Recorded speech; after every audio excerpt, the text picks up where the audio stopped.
제목은 역사의 진행, 부제목은 복잡성의 원리 이렇게 되겠습니다. 우리 잠깐 기도하겠습니다. 하나님 아버지 정말 감사를 드립니다. 우리로 하여금 복음 진리로 무장하게 하시고 이 마지막 때에 영적 전쟁에서 승리할 수 있도록 오늘 말씀을 허락하시니 감사를 드립니다. 진리로 무장되게 하여 주시옵소서. 진리와 거짓을 분별할 수 있는 영적 분별력도 허락하여 주시옵소서. 오늘도 우리에게 주신 이 귀한 시간 어둠의 세력에 틈타지 않게 하시고 성령님이 주시는 큰 능력과 주님의 크신 은혜로 오늘 이 시간에 진리를 깨닫게 하여 주시옵소서. 감사하며 예수 그리스도 이름으로 기도를 드립니다. 자, 우리가 계속해서 우리가 역사의 진행 혹은 구속사의 진행이죠.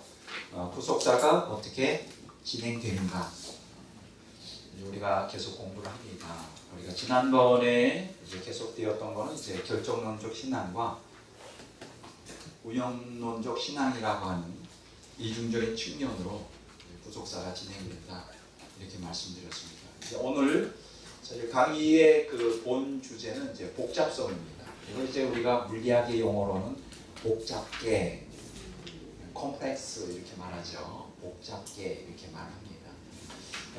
구속사가 한마디로 말하면 복잡성의 원리에 따라 이제 진행이 된다.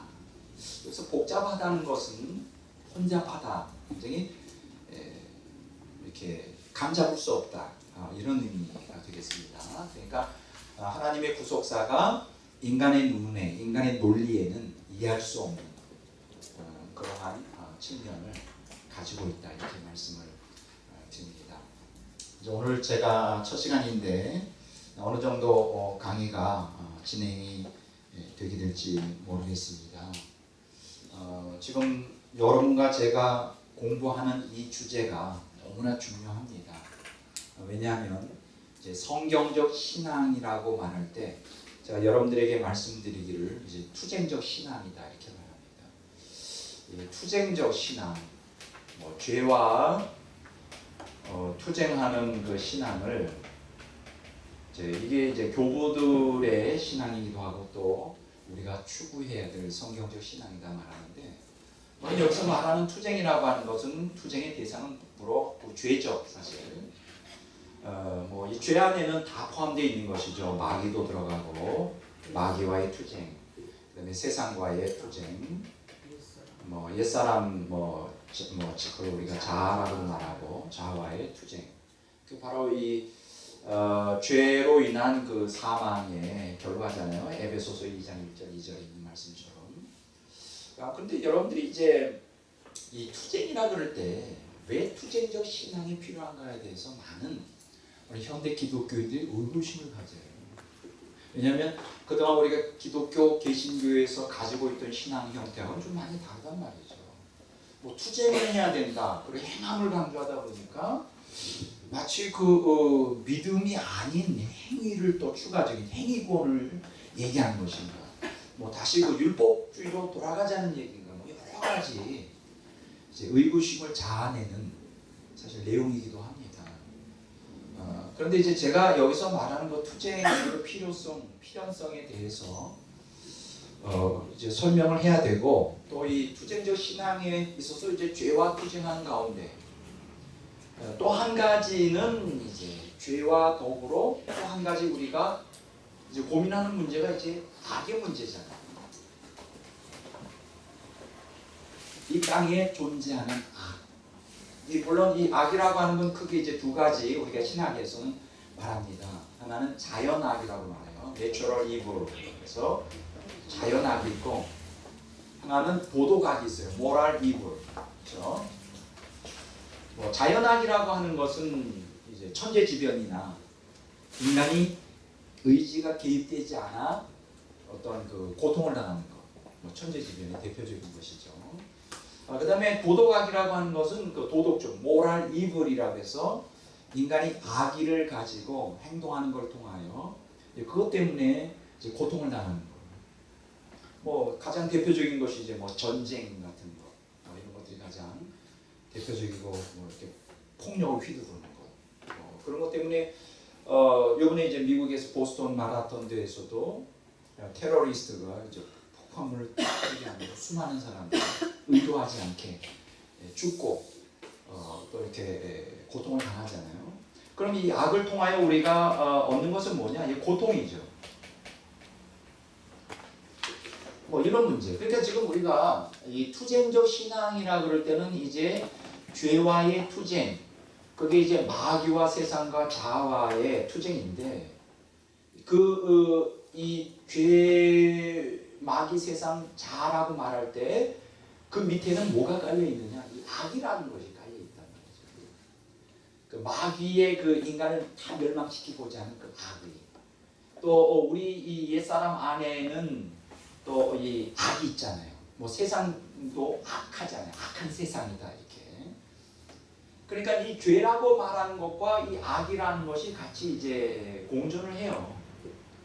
그래서 사실 우리가 투쟁적 신앙이라고 말할 때 이 죄와 악, 이 두 양면성을 우리가 다뤄야 되는데 그동안 우리가 죄에 대해서는 사실 많이 다루었습니다. 많이 다뤘고 했지만은 그러나 이 악의 문제에 있어서는 2000년 기독교 역사, 아니 더 나아가 구약 성경의 시대까지 들어와서도 우리가 많이 이해하지 못하는 부분이에요.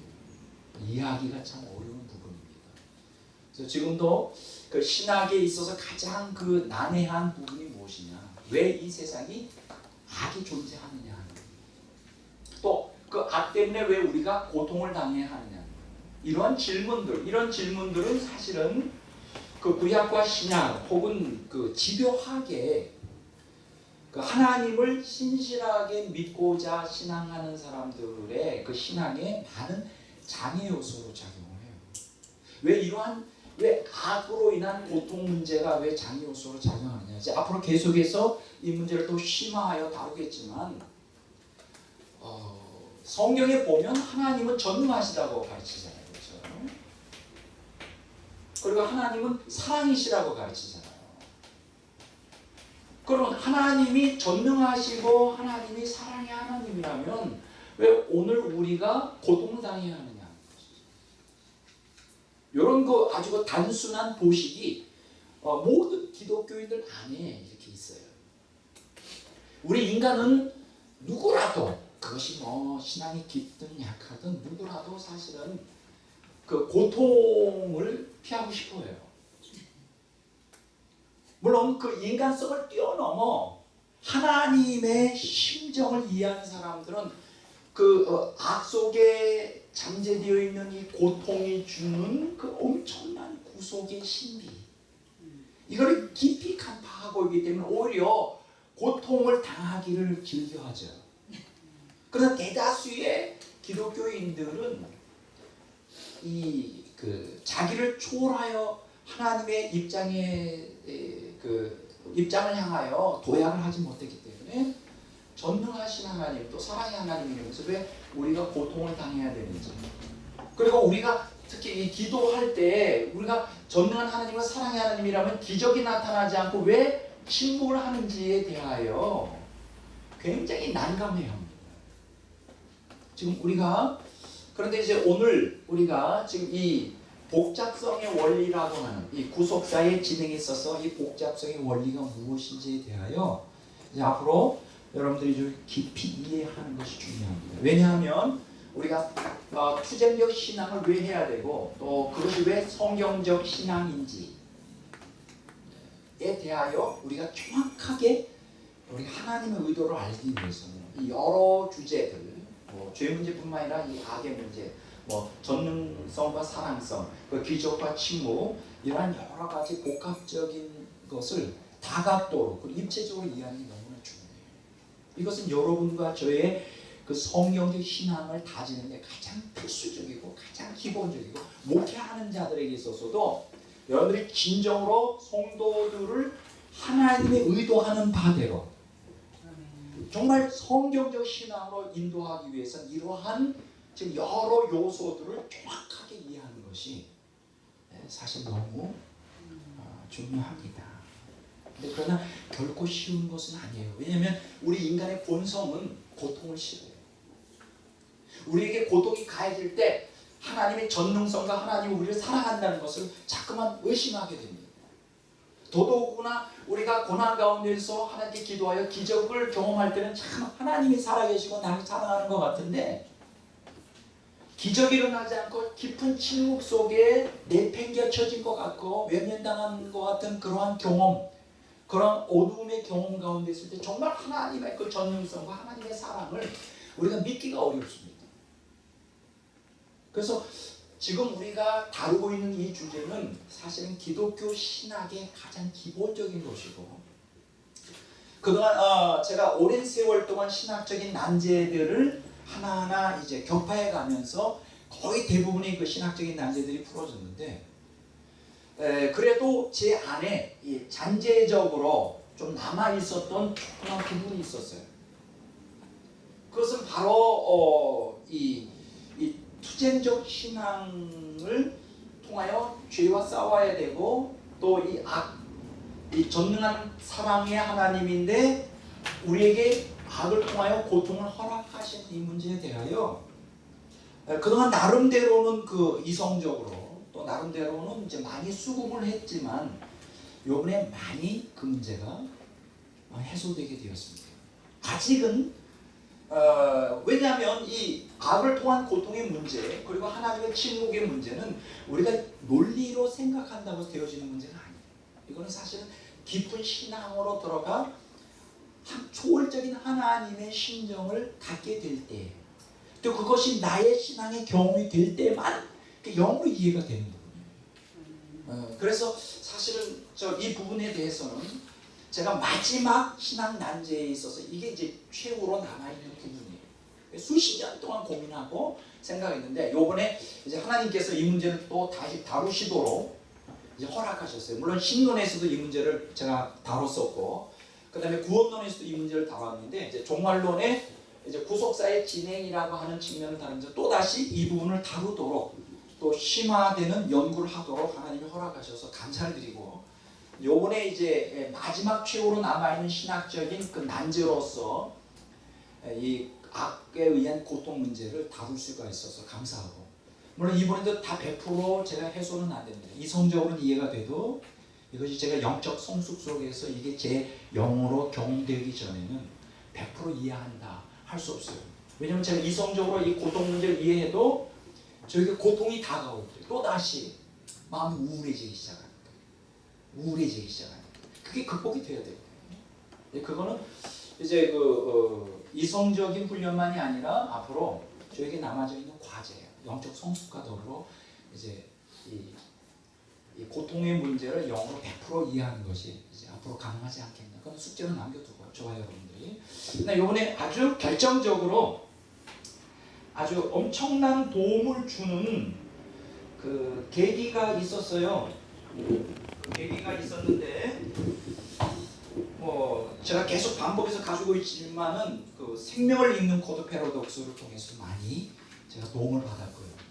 이 책은 그 진화 생물학 책인데 이 책 속에서 하나님의 구속사의 복잡성의 원리에 놀라운 또 상보성의 놀라운 원리를 깨닫게 되는 동기가 됐어요. 그러니까 이런 책들을 통하여 구속사를 경험하게 돼요. 신학적인 난제들이 풀어지는 거예요. 또 한 권의 책은, 물론 이 책은 이제 조금 좀 복잡합니다. 블랙 스완이라고 이제 오늘 좀 소개하겠지만, 이 책을 통해서도 좀 많은 도움을 받았어요. 이것도 이제 하나의 복잡성의 원리에 대해서 우리가 이해할 수 있는데 대부분 다 두꺼워요. 이런 책들이 읽느라고 죽는 줄 알아요. 이런 책들은 제가 책 읽는 속도가 느려가지고 이런 책을 읽으면 한두 달씩 필사적으로 읽습니다. 근데 읽는 만큼 도움이 돼요. 근데 이번에 아주 결정적으로 이 악과 고통에 의한 그 하나님의 그 능력과 사랑에 대하여 결정적으로 도움을 준 책이 한 권이 있어요. 그 책이 뭐냐? 바로 이 책이에요. 이따가 제가 오늘 강의에 이게 나올 수도 있고 안 나올 수도 있어요. 시간이 없으면 다음 주로 넘어가겠지만 이 내용이 좀 약간 좀 여러분들이 제가 실망을 줄 수 있어요. 왜냐하면 제목이 조금 지저분하게 살면 면역력이 5배 높아진다. 이거는 저 같은 사람에게 굉장히 희소주의죠. 그렇다고 제가 지저분한 사람이 아니에요. 근데 이상하게도 이 악과 고통의 문제가 왜 하나님의 사랑의 표현이냐, 그 결정적인 구속사의 실마리를 푸는데 도움을 주는 책이 바로 이 책. 그렇다고 그러잖아요. 제목이 조금 지저분하게 살면 면역력이 5배 높아진다. 이제 이 책은 후지타 고이치로라고 하는 그 일본 사람들이 참 책을 재밌게 잘 써요. 쉽게. 이 책에서 실마리, 결정적인 실마리를 얻게 되었습니다. 이것은 이제 우리 신체의 건강의 비결에 대한 세균과 면역력의 상보성에 대한, 우리는 이렇게 생각하잖아요. 세균이라고 하는 건 우리 건강에 치명적인 결정타를 가할 수 있잖아요. 세균에 감염되면 안 되잖아요. 그래서 깨끗하게 항상 정결하게 몸을 씻고 또 정결한 음식을 먹고 정결한 환경 속에서 살아야 건강하다고 하는 이러한 결정론적인, 근대 철학적인, 그래서 우리가 플라톤적인 사고라고 해요. 논리성이라고 해요. 이 책은 아니라고 하는 거예요. 제가 이런 분야의 책들을 여러 권 갖고 있어요. 우리가 지금 상식적으로 알고 있는 이 건강 상식이 우리가 너무나 잘못된 게 많아요. 그것 중에 가장 결정적인 책이 바로 이 책이에요. 조금 지저분하게 살면 면역력이 5배 높아진다. 그러니까 세균과 면역력의 서로 상보적인 관계. 오늘 얘기하듯이 다음에 얘기하는데, 이 책을 통하여 하나님이 우리에게 악을 통해 고통을 허락하시는 그 하나님의 사랑의 신비를 알게 되었어요. 그런 것이구나. 그런 것이구나. 그래서 이번에 이 고통 문제에 대한 신학적인 난제가 많이 이제 이 부분에 대해서 많이 해소가 되게 되었어요. 이제 다음 강의, 오늘 나눠드린 이 그림 있잖아요. 요거 말고 이제 요 주제로 마지막 하나의 더 그림이 남아 있습니다. 그거는 이제 그것까지 공부하시면 이번 강의가 정확하게 이해가 되실 줄 압니다. 오늘 강의도 사실은 이 내용이 굉장히 만만치가 않아요. 다 끝나지 못하게 되겠죠. 여기서 오늘 우리가 기억하셔야 될 것은 왜 우리가 죄에 대하여 투쟁적 신앙을 가져야 되고, 또 우리가 악으로 인한 그 고통을 왜 하나님께서 허락하시는지, 그리고 그 허락하시는 하나님이 전능하시다고 그러면서 우리를 사랑하는 사랑의 표현이고, 꼭 우리가 신앙이라는 게 기적을 통해서만이 아니라 침묵 가운데서도 구속사가 진행되는 그 섭리가 무엇인지에 대하여 지금도 여전히 신학자들은 계속 논쟁을 하고 의구심을 갖고 있어요. 여기에 대한 어떤 결정적인 답은 무엇이냐? 제가 생각할 때는 그렇습니다. 여기 대해서 우리가 이러한 죄 문제, 죄와 투쟁 문제, 그리고 이 악을 통한 고통의 이 문제를 우리가 성경적 신앙으로 승화하고, 또 그것을 통하여 우리가 성경적 신앙을 확고하게 쓰려면 한 가지 방법밖에 없어요. 그게 뭐냐 하면, 구원에 관한 하나님의 관점과 인간의 관점 사이에는 엄청난 차이가 있다는 걸 알아야 돼요. 인식하는 게 중요합니다. 아주 중요한 얘기예요. 구원의 관점에 대해서 하나님의 견해와 하나님의 관점과 인간의 관점이 달라요. 다른 말로 말하면 하나님의 관심과 인간의 관심이 달라요.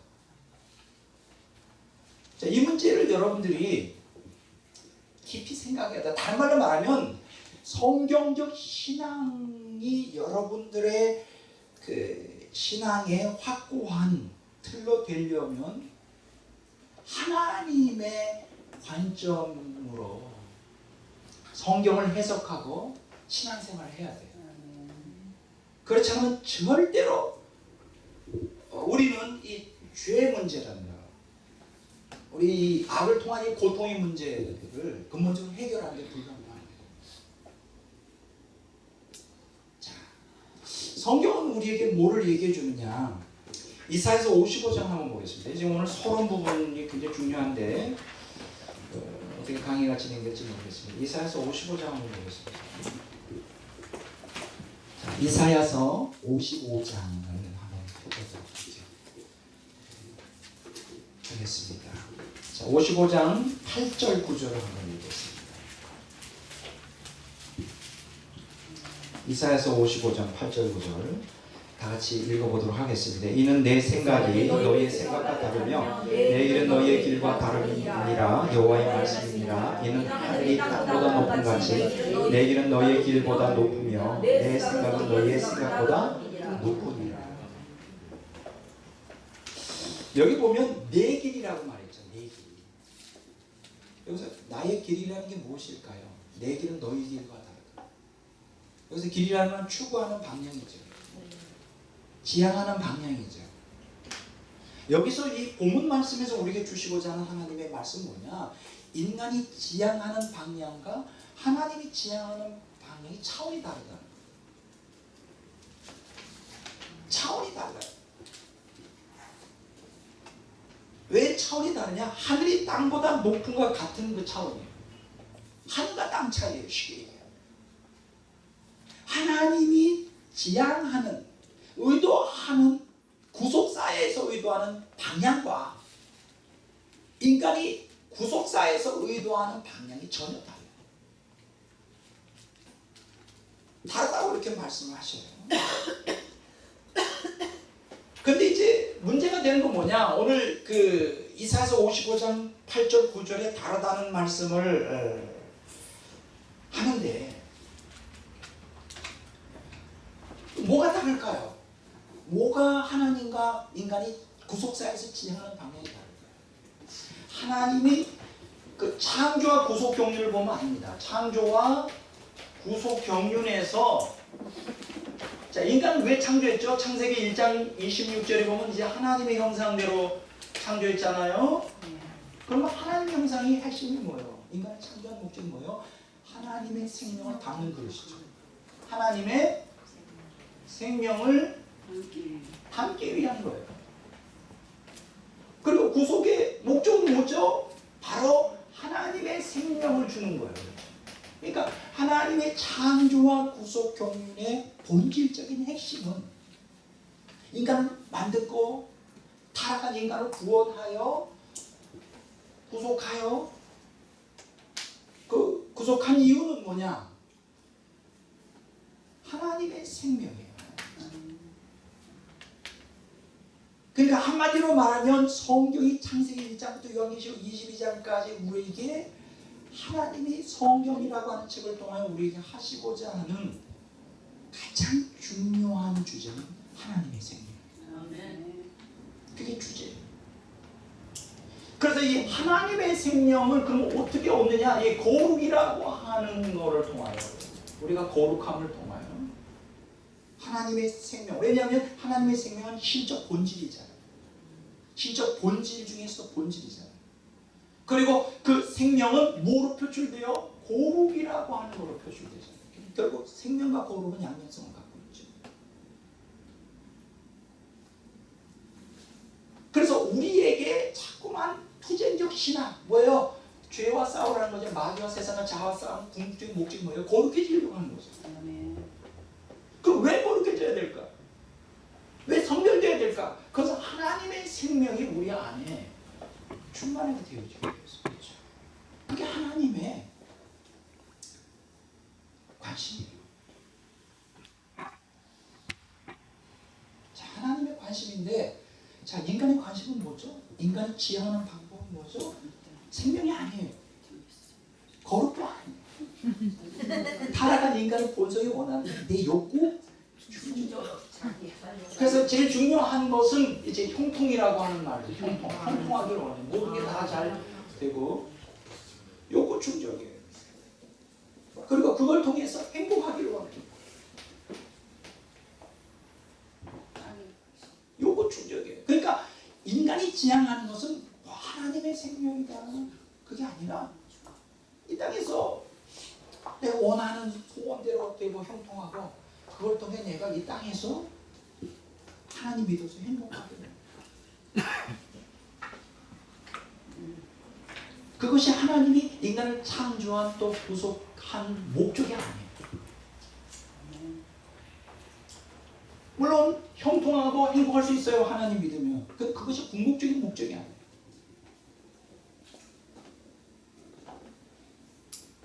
근데 인간이 여기서 형통하다 그럴 때는 뭐 두 가지 가지고 있죠. 하나는 그 몸과 하나는 영혼이죠. 몸의 욕구를 충족시키기 원해요. 뭐 먹고 마시는 거, 뭐 육체적인 욕구를 충족시키기 원하고 영혼도 마음이 평안해지기 원하는 것이죠. 그래서 어떻게든 형통해서 행복하기를 원해요. 몸과 영혼이 흡족하게 욕구가 채워지고 그것이 인간이 지향하는 목적이에요. 대다수의 인간들이 신앙생활하는 목적이에요. 근데 하나님은 그게 아니에요. 하나님 원하는 것은 생명이에요. 근데 그 생명은 거룩을 지향할 때 생명을 얻어줍니다. 여기서 하나님과 인간 사이에 생각의 차이가 있습니다. 여러분들이 오늘 우리의 신앙이 성경의 신앙으로 정말 새롭게 되려면 이 하나님과 인간의 그 관점의 차이를 그렇게 인간의 관점의 차이에서 하나님의 관점으로 변화가 일어나요. 이걸 그 패러다임 시프트라고 해요. 우리의 신앙의 목적을 하나님의 생명 충만, 하나님의 생명을 얻는 것에 목적을 둬야 돼요. 그게 성경에서 우리에게 궁극적으로 가르칩니다. 물론 겉으로 이렇게 성경을 겉으로 보면 뭐 생명과 거룩은 밑에 이렇게 깔려 있고 겉으로 보면 하나님 믿으면 예수님 따라가면 형통과 행복을 주겠다는 약속들이 많은 것이에요. 그러니까 성경을 껍데기만 보면 안 돼요. 성경에 그 깊이 들어가서 하나님이 우리에게 주시고자 하는 것이 무엇인지 알고자 우리가 깨달아야 되죠. 근데 보세요. 말라기서 보면요. 참 재밌는 내용들이 굉장히 많이 있어요. 말라기서 1장 2절 한번 보겠습니다.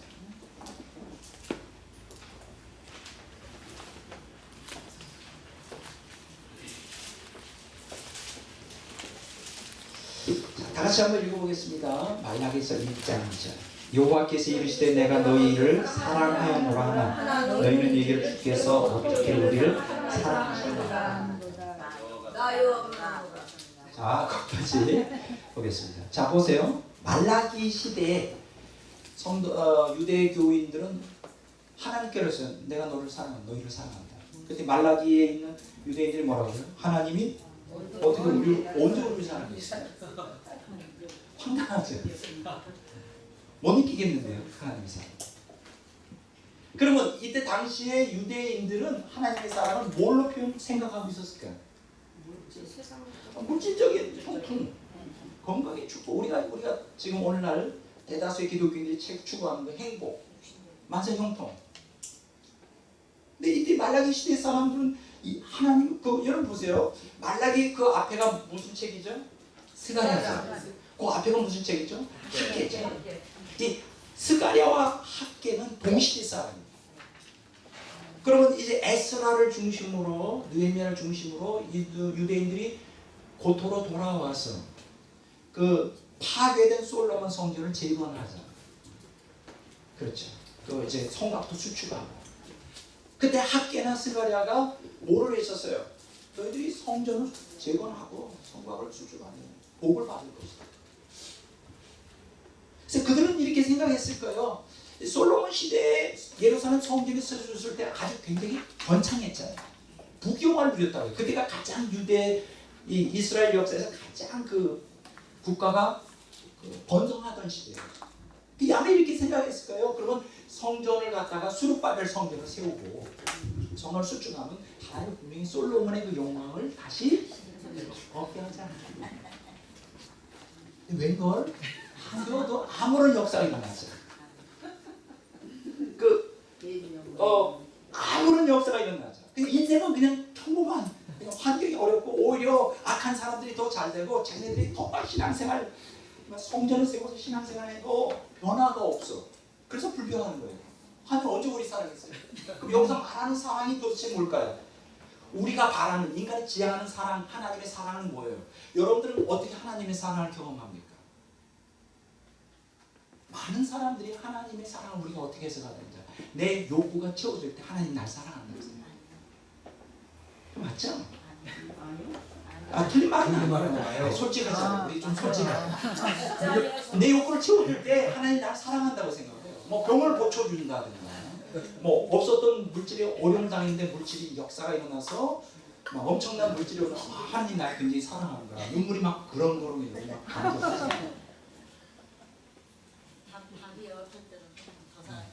자, 그런데 여기 보면 말라기서 보세요. 언제 하나님 날 사랑해서. 그러니까 유대인들은 어떻게 생각하느냐, 그 사랑을 육적인 그 어떤 육적인 형통으로 생각했어요. 하나님은 하나님의 생명, 거룩을 통한 하나님의 생명.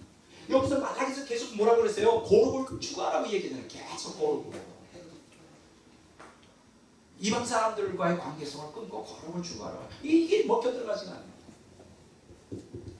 여러분 그 다음에 보세요. 아주 재밌는 얘기가 나옵니다. 자, 말라기서 2장 17절 한번 보겠습니다. 다시 읽어보겠습니다. 너희가 말로 여호와를 괴롭게 하고도 이르기를 우리가 어떻게 여호와를 괴롭게 괴롭혀 드렸나이까 하는도다. 이는 너희가 말하기를 모든 악을 행하는 자는 여호와의 눈에 좋게 보이며 그에게 기쁨이 된다 하며 또 말하기를 정의의 하나님이 어디 계시냐. 불평하는 게 우리는 성전 세워서 주님 뜻대로 산다고 그러는데 아무런 삶의 형통이나 행복이 오시라. 환경은 계속 거칠고 힘들어. 그러니까 불평하는 거야. 투덜투덜. 그러니까 하나님 뭐라 그래요? 여호와를 괴롭혔다. 그랬더니 이스라엘 백성들이 뭐라 그래요? 우리가 어떻게 여호와를 괴롭게 하였나? 여기 보세요. 모든 악을 행하는 자는 여호와의 눈에 좋게 보이며. 아주 그냥 마음이 꼬인 거죠. 하나님께서는 악을 행하는 사람 더 좋아하는 것 같아요. 하나님 잘 믿어봐요. 소용없어. 막 이런 식으로. 정의의 하나님이 어디냐? 그럼 우리가 원하는 정의가 도대체 뭘까요? 말이 형통한 거예요. 우리가 바라는 정의는 예수님 잘 믿어서 형통하고 행복한 게 정의란 말이에요. 그렇잖아요. 안 그래요? 안 그래요? 아닌데. 자, 말라기서 3장 한번 보세요. 똑같은 말이 또 반복돼요. 3장 13절 14절. 다 같이 읽겠습니다. 15절까지. 여호와가 이르노라 너희가 완악한 말로 나를 대적하기 하고도 이르기를 우리가 무슨 말로 대적하였나이까 하는도다. 이는 너희가 말하기를 하나님을 섬기는 것이 헛되니 만군의 여호와 앞에서 그 명령을 지키며 슬프게 행하는 것이 무엇이 유익하리요. 지금 우리는 교만한 자가 복되다 하며 악을 행하는 자가 번성하며 하나님을 시험하는 자가 화를 멸한다 하노라 하느니라. 똑같은 패턴. 하나님을 대적해요. 근데 우리가 언제 대적했습니까? 대적한 게 뭐예요? 14절에 하나님을 섬기는 게 헛되다. 왜냐하면 그들이 바랬던 것은 형통과 행복인데 육적인 것인데 그게 아니었다.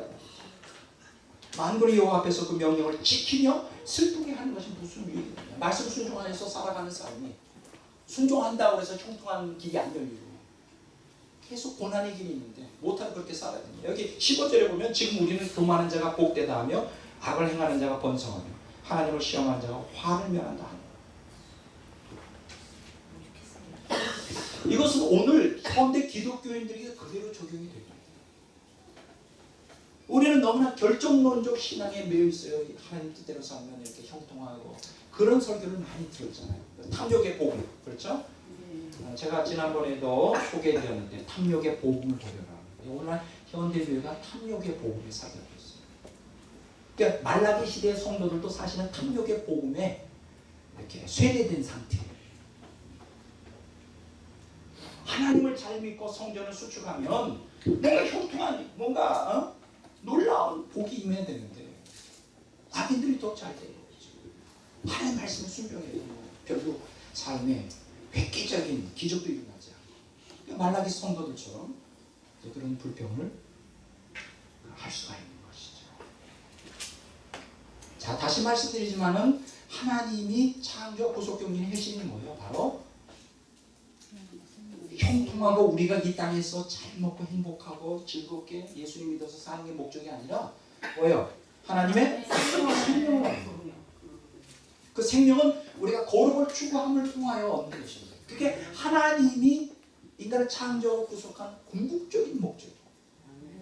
구속사를 진행하는 그 모든 것은 다 이 하나님의 생명이 우리 안에, 그럼 하나님의 생명이 우리 안에 들어온다는 건 뭐예요? 자아 중심에서 하나님 중심으로 완전히 바뀌는 거예요. 하나님으로 충만한 사람 되게 하는 것이 성경에서 우리에게 궁극적으로 약속하고, 그렇게 하기 위하여 하나님 말씀에 순종하는. 근데 그 과정에서는 어떠냐? 하나님의 거룩을 추구하여 하나님의 생명이 되려면 죄와의 투쟁적 신앙이 필요하다. 그리고 그 투쟁적 신앙하는 과정에 악을 통한 고통이 우리에게 허락이 된다. 근데 그것이 바로 하나님의 그 전대한 능력 속에서 우리를 끝까지 사랑하는 표현이라고 성경은 말해주고 있는데, 그것을 우리는 잘 이해를 못해요. 이게 문제예요. 이해를 못해. 왜? 이 고통이 왜 하나님의 사랑의 표현이냐? 왜냐? 이 고통 가운데 자중심주의에서 하나님 중심주의에 그 패러다임의 변혁이 일어나요. 인간은 타락한 본성을 갖고 있기 때문에 고통 없이는 절대로, 기도해가지고 날마다 기적만 체험해가지고 절대로 하나님 중심주의로 바뀌지 않습니다. 이 하나님의 생명이 우리 안에 들어오는 것은 이게 기적이에요. 사실 완전히 인간 개조예요. 이거는 인간의 힘으로 되는 게 아니에요. 그래서 물론 인간이 의지로 투쟁적 신앙을 가져야 되지만, 이 고통이라고 하는 정말 우리가 하나님이 침묵하는 가운데 우리가 이해할 수 없는 그 복잡한 그러한 그 역학관계를 가지고 우리의 이제 구속을 진행하는데, 이 거룩을 추구하는 가운데 생명을 담는 것이 하나님의 궁극적인 목적입니다. 이거를 이해하는 성도들이 많지가 않아요. 구약 시대도 그랬고 신약 예수님 시대도 그랬고 2000년 교회사 시대도 똑같아요. 여전히 우리는 항상 나 중심적으로 하나님을 보고, 내 관점으로 하나님을 생각하고, 내 형통과 행복이라는 관점으로 자꾸만 성경을 해석하려고. 그 대표적인 게 뭔지 아십니까? 요한복음 6장에 보면 예수님께서 한번 보세요. 뭐 다 읽지는 않습니까? 요한복음 6장에 보세요.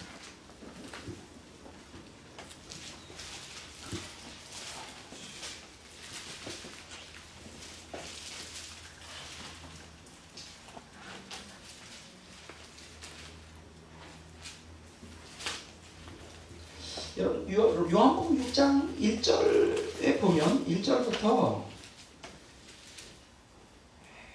24절까지 보면 놀라운 두 가지 기적이 나타납니다. 하나는 뭐냐? 떡 5개 물고기 2마리로 어때요? 12 맞나요? 네. 떡 5개 물고기 2마리로 5,000명을 먹이시고, 남자는 5,000명을 먹는 놀라운 기적. 여러분, 그때 당시에 이 떡 문제는 절박한 것이었어요. 예수님 당시에 너무나 가난한 사람들이 많아서 아주 절박한 거죠. 그리고 두 번째는 여기 보면 그 6장 2절에 보면 이제 큰 무리가 예수님을 따랐는데 병제들에게 행한 표적을 보면, 두 번째로 이제 떡 문제 다음으로 더 문제가 되는 거는 이제 병 문제죠. 질병. 뭐 그때는 의술이 그렇게 많이 발달한 시대가 아니니까 뭐 아픈 사람들이 한둘이 아니었죠. 예수님이 고쳐주신단 말이에요. 떡 문제 해결하죠. 떡으로 그들을 배불리죠. 몸이 질병도 고쳐주죠. 이야, 인기가 하늘을 찌르죠. 그 다음에 거기다 더더욱 놀라운 역사가 일어나는데 16절부터 24절까지 보면 예수님 무리로 걸어가죠. 신적인 그 능력을 보이죠. 끝난 거예요. 그분이 신적인 전능한 하나님으로서의 능력을 보이니까 거기다가 떡도 주셔, 기적을 해놔요. 거기다가 병도 고쳐주셔. 그리고 그 사람들이 어떻게 생각했어요? 예수님만 따라다니면 일세 전능한 능력을 보이니까 떡 문제, 먹는 문제, 질병 문제 완전히 끝나는 거예요.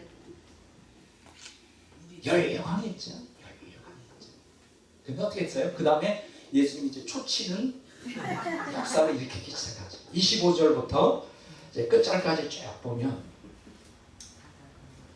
무슨 얘기예요? 내가 생명의 떡이다.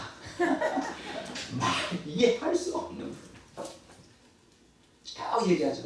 내가 생명의 떡이다. 나를 믿는 자는 영생하되 하나님의 생명을 얻게 될 것이다. 예수님이 약간 좀 그 프로파간다 홍보하는데 문제가 있습니다. 그렇게 몰라 사람들이 막 흥분된 상태에서 군중을 몰래면 그런 얘기 하면 안 됩니다. 그럼 뒤에 가서 조그맣게 얘기를 해야지. 그걸 갖다가 내세워놓고 여기서 너희들 떡 먹어서 정신이 약간 혼란스러워졌구나. 정신 차려.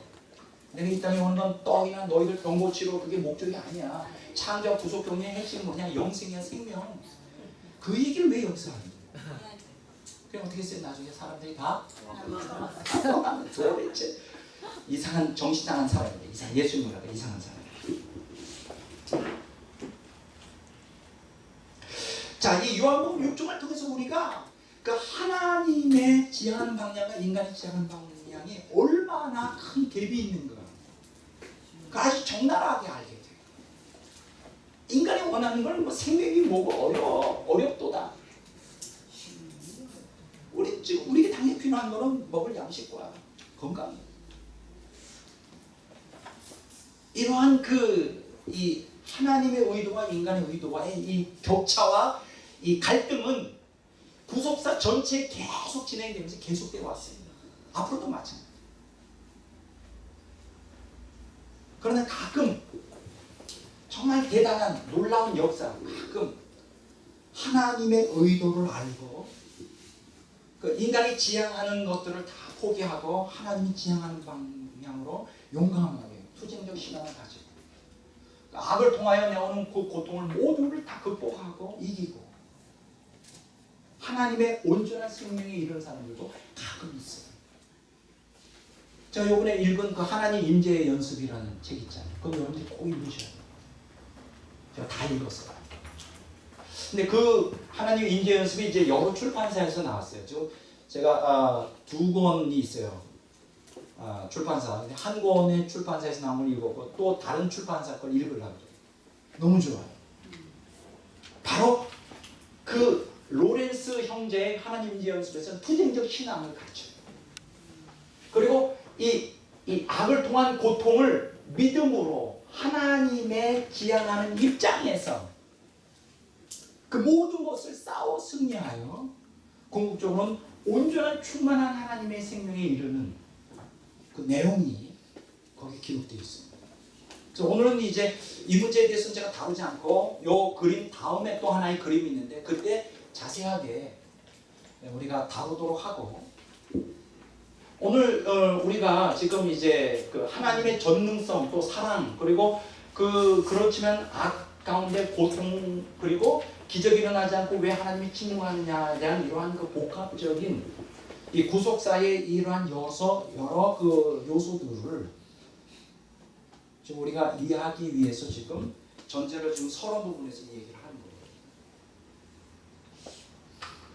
거예요. 빨리 우리의 의식 구조를 인간 중심에서 하나님 중심으로 바꿔야 돼요. 그게 엄청 고통이 따라요. 엄청 참 쉬운 일이 아니에요.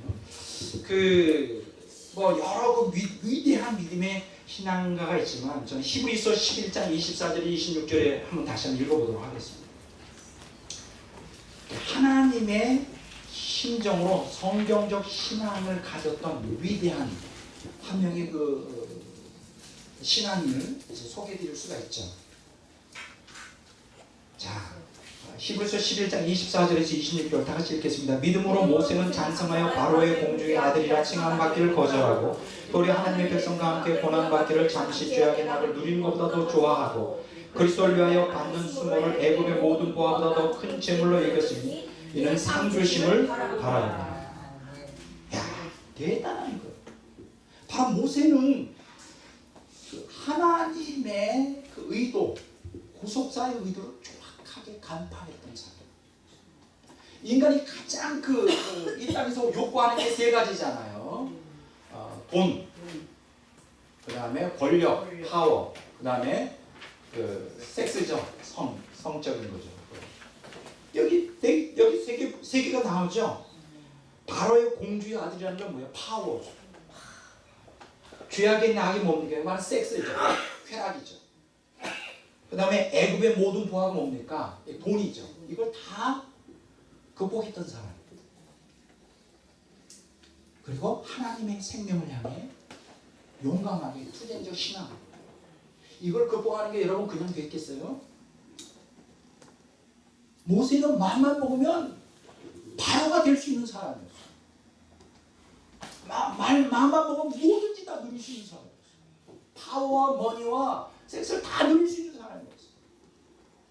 하나님의 생명을 얻기 위하여 그걸 다 극복했던 사람. 그런 측면에서 저는 정말 모세가 굉장히 위대한 사람이에요. 그래서 구속사의 주인공이 될 수가 있어요. 하나님은 그런 사람을 지금 찾고 계시죠. 그런 사람은 지금도 투쟁적으로 로렌스 형제처럼 투쟁적 신앙으로 하나님께 나아가요. 제가 지난번에 한번 말씀드렸죠. 김길 목사의 그 증언이라는 책을 꼭 보시면 아주 쉽게 요 근래에 투쟁적 신앙의 전형적인 그러한 모델은 바로 김길 목사님의 증언이라는 책에 자세히 나와요. 어떻게 우리가 실제 삶 속에서 투쟁적 신앙을, 어떻게 이 악으로 인한 그 고통에서 어떻게 신앙을 지킬 것인가. 아주 전형적인 내용을 우리가 발견하게 되는 것입니다. 자, 이게 지금 오늘 제가 여러분들과 이제 시작하면서 서론 부분에서 드린 아주 기나긴 1시간 정도 강의를 했잖아요. 자, 지금 오늘 우리는 우리 강의의 핵심은 바로 이 고통의 문제입니다. 이 고통 문제를 어떻게 우리가 신학적으로, 성경적으로 승화하여 구속사의 하나님의 관점으로 해석할 것이냐. 이 고통 중에 가장 큰 것 중에 하나는 우리가 고통 가운데 하나님께 부르짖었을 때 기적이 나타나면 그 고통은 사실 해소가 됩니다. 이스라엘 백성들이 출애굽할 때 고통당했잖아요. 애굽 군대가 뒤에서 쫓아옵니다. 홍해가 그런데 기적이 나타나죠. 홍해가 쫙 갈라지면서 그 고통은 그거 비교하여 말로 표현할 수 없는 희열과 그렇죠. 놀라운 흥분으로 바뀌게 되잖아요. 홍해가 쫙 갈라지고 애국 군대들은 완전히 수장되는 거죠. 근데 그렇게 되면 신앙이 문제가 없는데 문제가 되는 건 뭐냐면 그 고통 가운데 아무리 부르짖고 아무리 하나님을 찾고 가장 절박한 가운데 하나님의 그 전능성과 사랑을 경험하고 싶은데 무서운 현실은 침묵을 지키고 있어요. 그 침묵이 하나님을 나를 외면하고 내 동생이 치고 나를 버렸다고 하는 이 좌괴감 속에 빠져 있을 때 하나님의 사랑을 느끼기 어렵죠. 그럼 하나님께서 이 사랑을 느끼지 못하도록 하는 게 하나님의 섭리 가운데 있단 말이에요. 우리를 생명을 얻게 하는, 거룩에 이르게 하는 하나의 도구죠. 침묵하는 거. 그래서 오늘 이러한 일들을 우리가 잘 이해하기 위해서 먼저 저와 여러분들이 오늘 이제 배워야 될 게 뭐냐? 이제 하나님의 신적인 속성에 대해서 먼저 공부해야 됩니다. 먼저 하나님의 사랑부터 말하기 전에 하나님이 그 구속사를 진행하는데 어떠한 신적인 속성을 가지고 어떻게 하나님이 역사의 주관자라고 말할 수 있느냐. 하나님께서 역사의 주관자지만 우리가 이해할 수 없는 악을 통한 고통 그리고 그 가운데 하나님이 침묵하는 것이 구속사에 있어 하나님의 진행의 방법이라고 할 때 그것을 우리가 믿음으로 받아들이기 위해서 가장 중요한 게 뭐냐? 하나님의 신적 속성을 먼저 정확하게 이해하는 게 중요합니다. 그래서 그거부터 지금 한번 다뤄보도록 이렇게 하겠습니다. 자, 이 강의가 보통 이렇게 쉬운 거는 아니에요. 사실은 굉장히 복잡하고 어렵습니다. 그러나 여러분들이 인내하면서 끝까지 이 강의를 여러분 듣다 보면 이제 쉽게 이해가 되실 것입니다. 자, 하나님의 신적 역사의 주관자로서 우리에게 신적 속성을 보여주는 데가 뭐 여러 군데가 있지만 대표적인 게 두 군데예요. 에베소서 4장 6절과 로마서 11장 36절입니다. 한번 보도록 하겠습니다. 로마서 11장 36절. 자, 에베소서 4장 6절. 여러분들이 가지고 있는 교재를 한번 다 같이 한번 읽어보도록 할까요? 에베소서 4장 6절.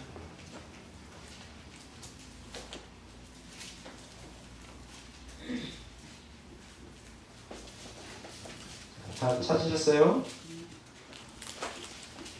자, 에베소서 4장 6절. 신적 속성의 이중성에 대해서 먼저 그 에베소 4장 6절이 신적 속성의 가장 본질적인 걸 다루죠. 다 같이 읽어보겠습니다. 하나님도 한 분이시니 곧 만유의 아버지시라. 만유에 계시고 만유를 통일하시고 만유 가운데 계시리라. 자, 이 말씀이 무엇일까요? 참 놀라운 말씀입니다. 여기 보면 만유 위에 계시고 만유 위. 두 번째 뭐라고 돼 있어요? 만유를 통일하시고. 세 번째 뭐라고 했어요? 만유 가운데 계시고. 이 에베소 4장 6절은요 조직 신학에 있어 하나님의 신적 속성을 이 만물과의 관계성 속에서 가장 적나라하게 보여주는 가장 대표적인 내용이죠. 여기서 만유 위에 계시다는 게 뭐 오버라고 했어요. 모든 것을 만유 위에 계시다. 이거는 이제 에피라고 하는 단어를 쓰는데 이게 이제 하나님의 초월성이에요. 만유 위에 계신 하나님의 초월성. 우리 따라서 할까요? 하나님의 초월성. 하나님의 초월성. 다시 한번 하나님의 초월성. 하나님의 초월성. 자, 모든 만물을 초월하여 계십니다. 하나님이 만물을 초월했기 때문에 만물을 주관하는 것이 가능해요. 그렇죠. 만물을 초월했지 않다면 만물은 예속이 되겠죠. 종속이 되겠죠. 모든 만물. 여기서 만물이라는 것은 물론 이제 우주를 지칭하는 말이지만 궁극적으로는 천국까지도 뛰어넘는, 천국까지도 초월하는, 천국을 다스리려면 천국을 뛰어넘는 거죠. 그래서 서브린이라고 합니다. 서브린티가 뭐예요? 주권이라고 그러죠. 통치권. 이건 혹은 통치권이라고 해요. 만물 위에 계세요. 하나님은 초월해 계시는 거예요.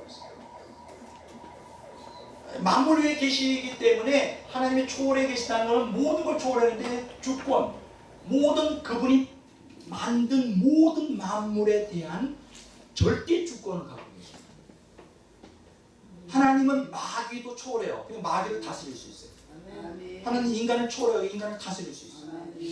어떤 악이라 할지라도 하나님을 대항하는 것이 불가능합니다. 왜냐하면 하나님 그 모든 것들, 그 능력을, 그 모든 걸 초월해 계십니다. 능가하기 때문에. 하나님이 이 우주를 초월해요. 우리가 머리로는 이해가 잘 안 되죠. 어떻게 하나님의 우주가 한 150억 광년 된다 그러는데 그 밖에 계시죠. 그걸 초월하게 계신 거예요. 그게 이제 성경이 만유 위에 계시다 할 때 에피, 하나님의 초월성을 얘기해요. 두 번째, 여기 보면 만유를 통일하신다. 만유를 통일. 요거 뭐냐면 뚜루라고 하는 거죠. 뚜루가 뭐예요? 관통한다. 관통한다라는 뜻이에요. 그래서 이걸 디아라 그래요. 헬라어로 디아인데 이거는 하나님의 편재성입니다. 이게 이제 신학 용어죠. 편재라는 게 뭐예요? 안 계신 곳 없이 어디나 다 계신 거예요. 편재예요. 자, 그런데 여기 뚜루라고 하는 게 뭐예요? 뚜루라는 게 통일한다는 건 뭐냐면 여러분 그 북어가 있잖아요. 북어를 어떻게 이렇게 명태가 있다고 할 때 명태 한 마리가 아니라 10마리. 그래서 그걸 어떻게 하죠? 대나무로 꿰죠. 그러면 그걸 하나의 그걸 뭐라고 말하죠? 한 두릅이라고. 한 두릅. 그런 뜻이에요. 만물을 통일한다는 것은 그 만물을 하나로 다 꿰고 있는 거예요. 대단하지 않아요? 꿰고 있기 때문에 거기서 벗어날 수가 없어. 하나님의 통치에서 벗어날 수 없고 이걸 뭐라 그러냐? 하나님의 피조물 보존이죠. 피조물 보존. 요 아까는 이제 피조물 통치고 하나님의 조제. 여기 그림에 다 있죠. 이걸 외워두셔야 돼요. 피조물을 보존하세요. 그러니까 모든 피조물들이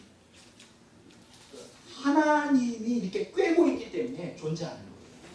그리고 통일성을 갖게 되는 것이고 이 우주 만물이 다 조화를 이루는 거예요. 그 무질서가 아닌 혼란이 아닌 조화를 이루는 거예요. 왜냐하면 하나님께서 그런 능력을 갖고 있어요. 세 번째 뭐냐? 만유 가운데서 이걸 갖다가 우리가 인이라고 말해요. 인 안에 있다. 모든 만물 안에 존재해요. 요거를 뭐라고 말하느냐? 하나님의 내재성. 이걸 이제 N이라고 말하는데 하나님의 내재성. 그래서 요거는 뭐예요? 피조물 생존이죠.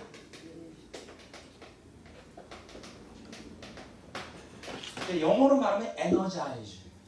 여기 The Biblical Complete Library라고 하는 책에 나와 있는 얘기. 에베소 4장 6절에 대한 영어 강의예요.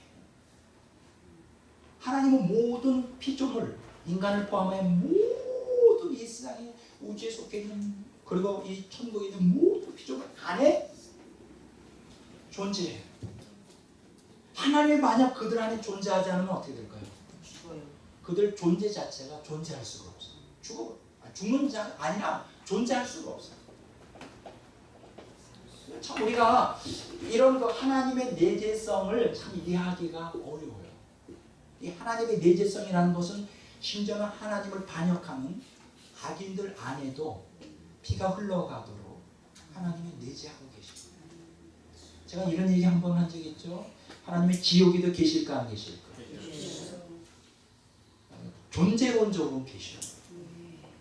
만약에 하나님이 지옥에 안 계시다 그러면 지옥을 능가할 수가 없죠. 지옥도 다스리세요.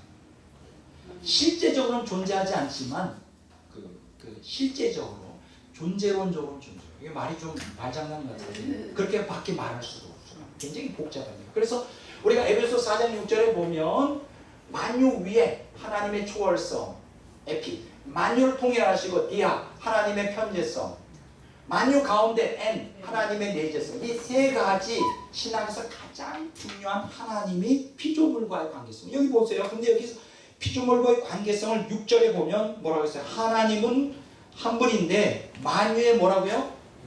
만유의 아버지. 만유의 아버지.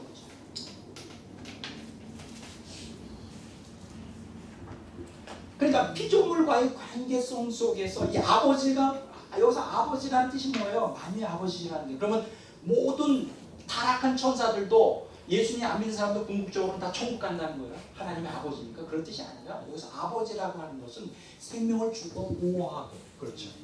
부모로서의 역할을 하는 거예요. 피조물과의 관계성 속에서 하나님은 아버지 같은 역할을 하고 계셔요. 그러니까 아버지 같은 역할을 하기 위해서는 하나님의 초월성이 있어야 돼요. 그러니까 하나님의 피조물을 통치하고 하나님의 편재성이 있어야 돼요. 피조물을 보존하고 하나님의 내재성이 있어야 돼요. 피조물을 생존시키는 이 세 가지 요소가 그 피조물과의 관계성 속에서 구속사를 진행하는 데서 우리가 기본적으로 하나님의 속성을 이해해야 되는 가장 기본적인 요소예요. 자, 이 초월성, 편재성, 내재성을 우리가 딱 들으면서 무슨 생각이 들죠? 자, 여러분들 어떤 느낌이 들어요? 너무나 넓으시고 풍부하시고 안전하시고. 쉽게 얘기하면 하나님의 손바닥에서 도망가는 것은 불가능합니다. 하나님 손바닥 아니에요. 뛰어야 배우. 뛰어야 배우기. 마음대로 절대 못하게. 이게 아주 굉장히 대단한 거예요. 하나님 손, 이 하나님 안에 다 있는 거예요. 꼼짝 못하는 피조물이란 하나님의 초월성과 편재성과 내재성. 이거 대단한 그 개념이죠. 자, 따라서 합시다. 하나님의 초월성, 편재성, 내재성. 이게 하나님 속성의 3대 요소예요. 이거 외워두셔야 돼요. 하나님의 초월성, 하나님의 편재성, 내재성. 그런데 여기서 기억하셔야 될 것은 하나님의 초월성과 내재성은 어떤 데서 상반되지는 않지만 하나님의 속성의 그렇게 동전의 겉과 안처럼 개념이죠. 하나님은 모든 피조물 안에 내재해 있으면서도 하나님은 모든 것을 또 초월하죠. 초월에 계시면서 동시에 모든 것 안에 계시잖아요. 이제 초월성만을 강조한 게 뭐죠? 여기 이제 헬라의 신관이잖아요. 그리고 뭐 그 이신론의 신관. 또 내재성을 강조한 게 뭐죠? 이게 바로 범신론이죠. 너무 한쪽에만 이렇게 치우치면 그 성경적 신개념에서 이제 벗어나죠. 그럼 하나님의 내재성을 강조하면 돼요. 어떻게 돼요? 하나님이 그 초월적 통치권을 부인하게 되죠. 그리고 인격적인, 그러니까 하나님의 초월성과 편재성과 내재성은 동시에 이거를 한꺼번에 동시에 이해해야 우리가 인격적인 전지전능한 그 하나님으로서의 그 기본적인 개념을 이해하는 것이 가능해요. 물론 이 자세한 내용은 여기서 하지 않습니다. 이게 신론에서 다뤄지는 문제이기 때문에 지금 단지 우리는 이 구속사가 어떻게 진행되느냐를 이해하기 위하여 하나님의 속성을 먼저 공부하는 거예요. 자, 이런 걸 기본으로 까고 로마서 11장 36절에 보면 이런 말씀이 있죠.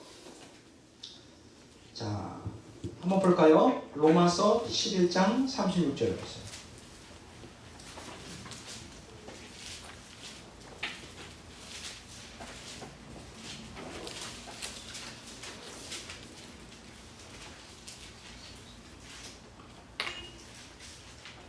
자, 다시 읽겠습니다. 잠깐만요.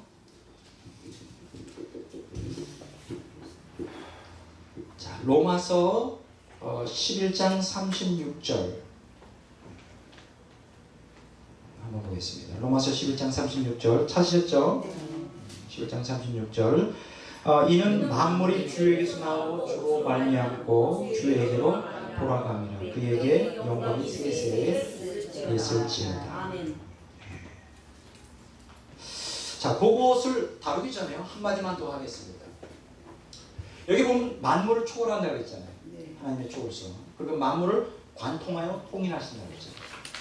하나님의 편재성. 만유 가운데 계시다는 거죠. 하나님의 내재성. 그것과 더불어 한마디만 더 하면 골로새서 그 1장 16절 좀 로마서 11장 그거 하기 전에 보겠습니다. 골로새서 1장 16절.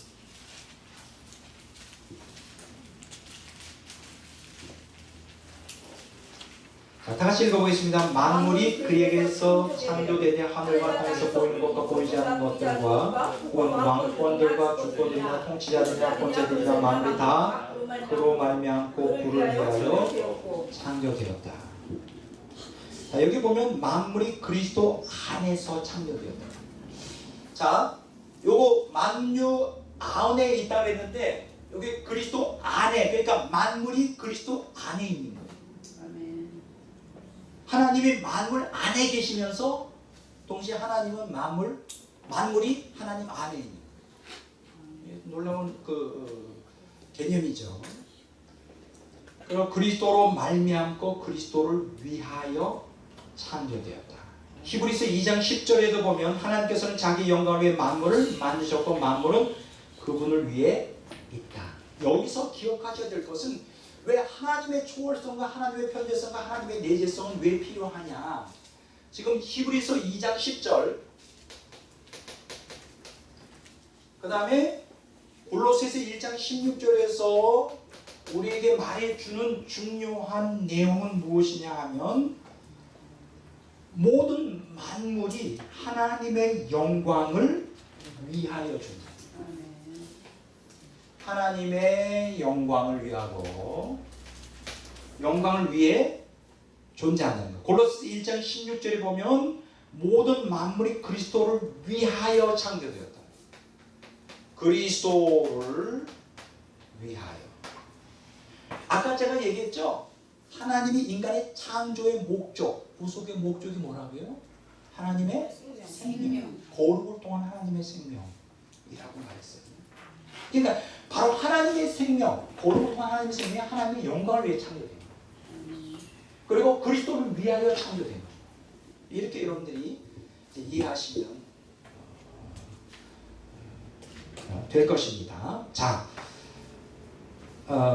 보겠습니다. 고린도전서 8장 6절에도 만물이 하나님에게서 또 그리스도로 말미암고 하나님을 위하여 창조됩니다. 고린도전서 8장 6절.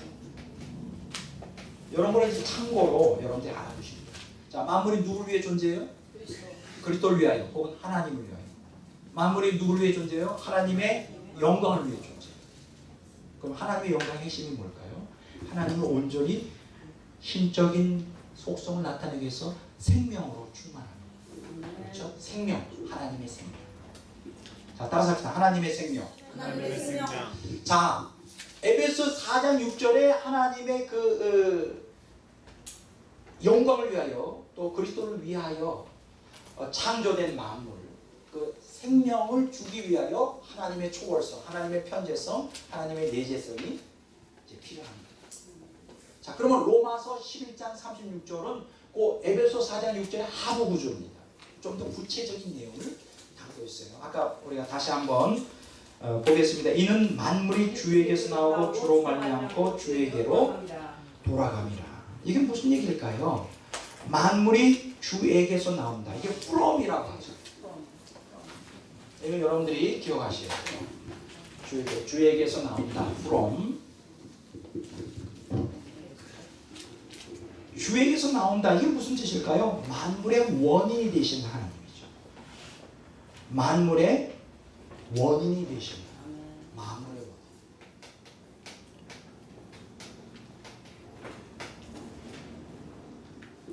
여러분, 하나님이 만물의 원인이 되십니다. 그 어느 과학자의 생명 이야기라고 하는 박재환 씨의 책에 보면 오늘 현대 물리학에서는 두 가지를 밝혀내지 못했대요. 첫째 뭐냐? 우주 팽창의 초기 조건이 무엇인지 모릅니다. 어떻게 해서 지금 오늘 현대 과학자가 빅뱅 이론을 가르치면서 폭발하면서 그 무에서 무한대 에너지의 그 특이점이 생겨가지고 거기서 폭발하면서 우주가 오늘날 우주가 생겼다고 그러는데 도대체 그 우주가 팽창하는 그 초기에 어떻게 무한대의 에너지가 특이점에서 발생하는지에 대한 설명이 현대 물리학에서는 전혀 제시할 수 없다는 거예요. 앞으로도 제시가 안 되죠. 이것은 뭘 얘기하느냐? 하나님, 창조자 하나님을 인정하지 않으면 절대로 그 인간들은 그 우주의 기본을 알 수가 없어요. 자, 여기 만물이 누구한테서 나왔다고요? 만물이 하나님에게서 나왔다. 만물의 근원이 하나님에게서 나왔다. 그것을 여기서 이제 말해주고 있죠. 자, 두 번째로 한번 보겠습니다. 두 번째 여기 보면 만물을 붙드시는 하나님이죠. 만물이 주로 말미암고 만물을 붙들고 계시다. 이렇게 표현할 수 있습니다. 그럼 아까 저희가 우리가 만유를 통일하신다는 걸 갖다가 구체적으로 이제 이 구절 같은 그 디아라고 하는 헬라어 것이 있잖아요. 만물의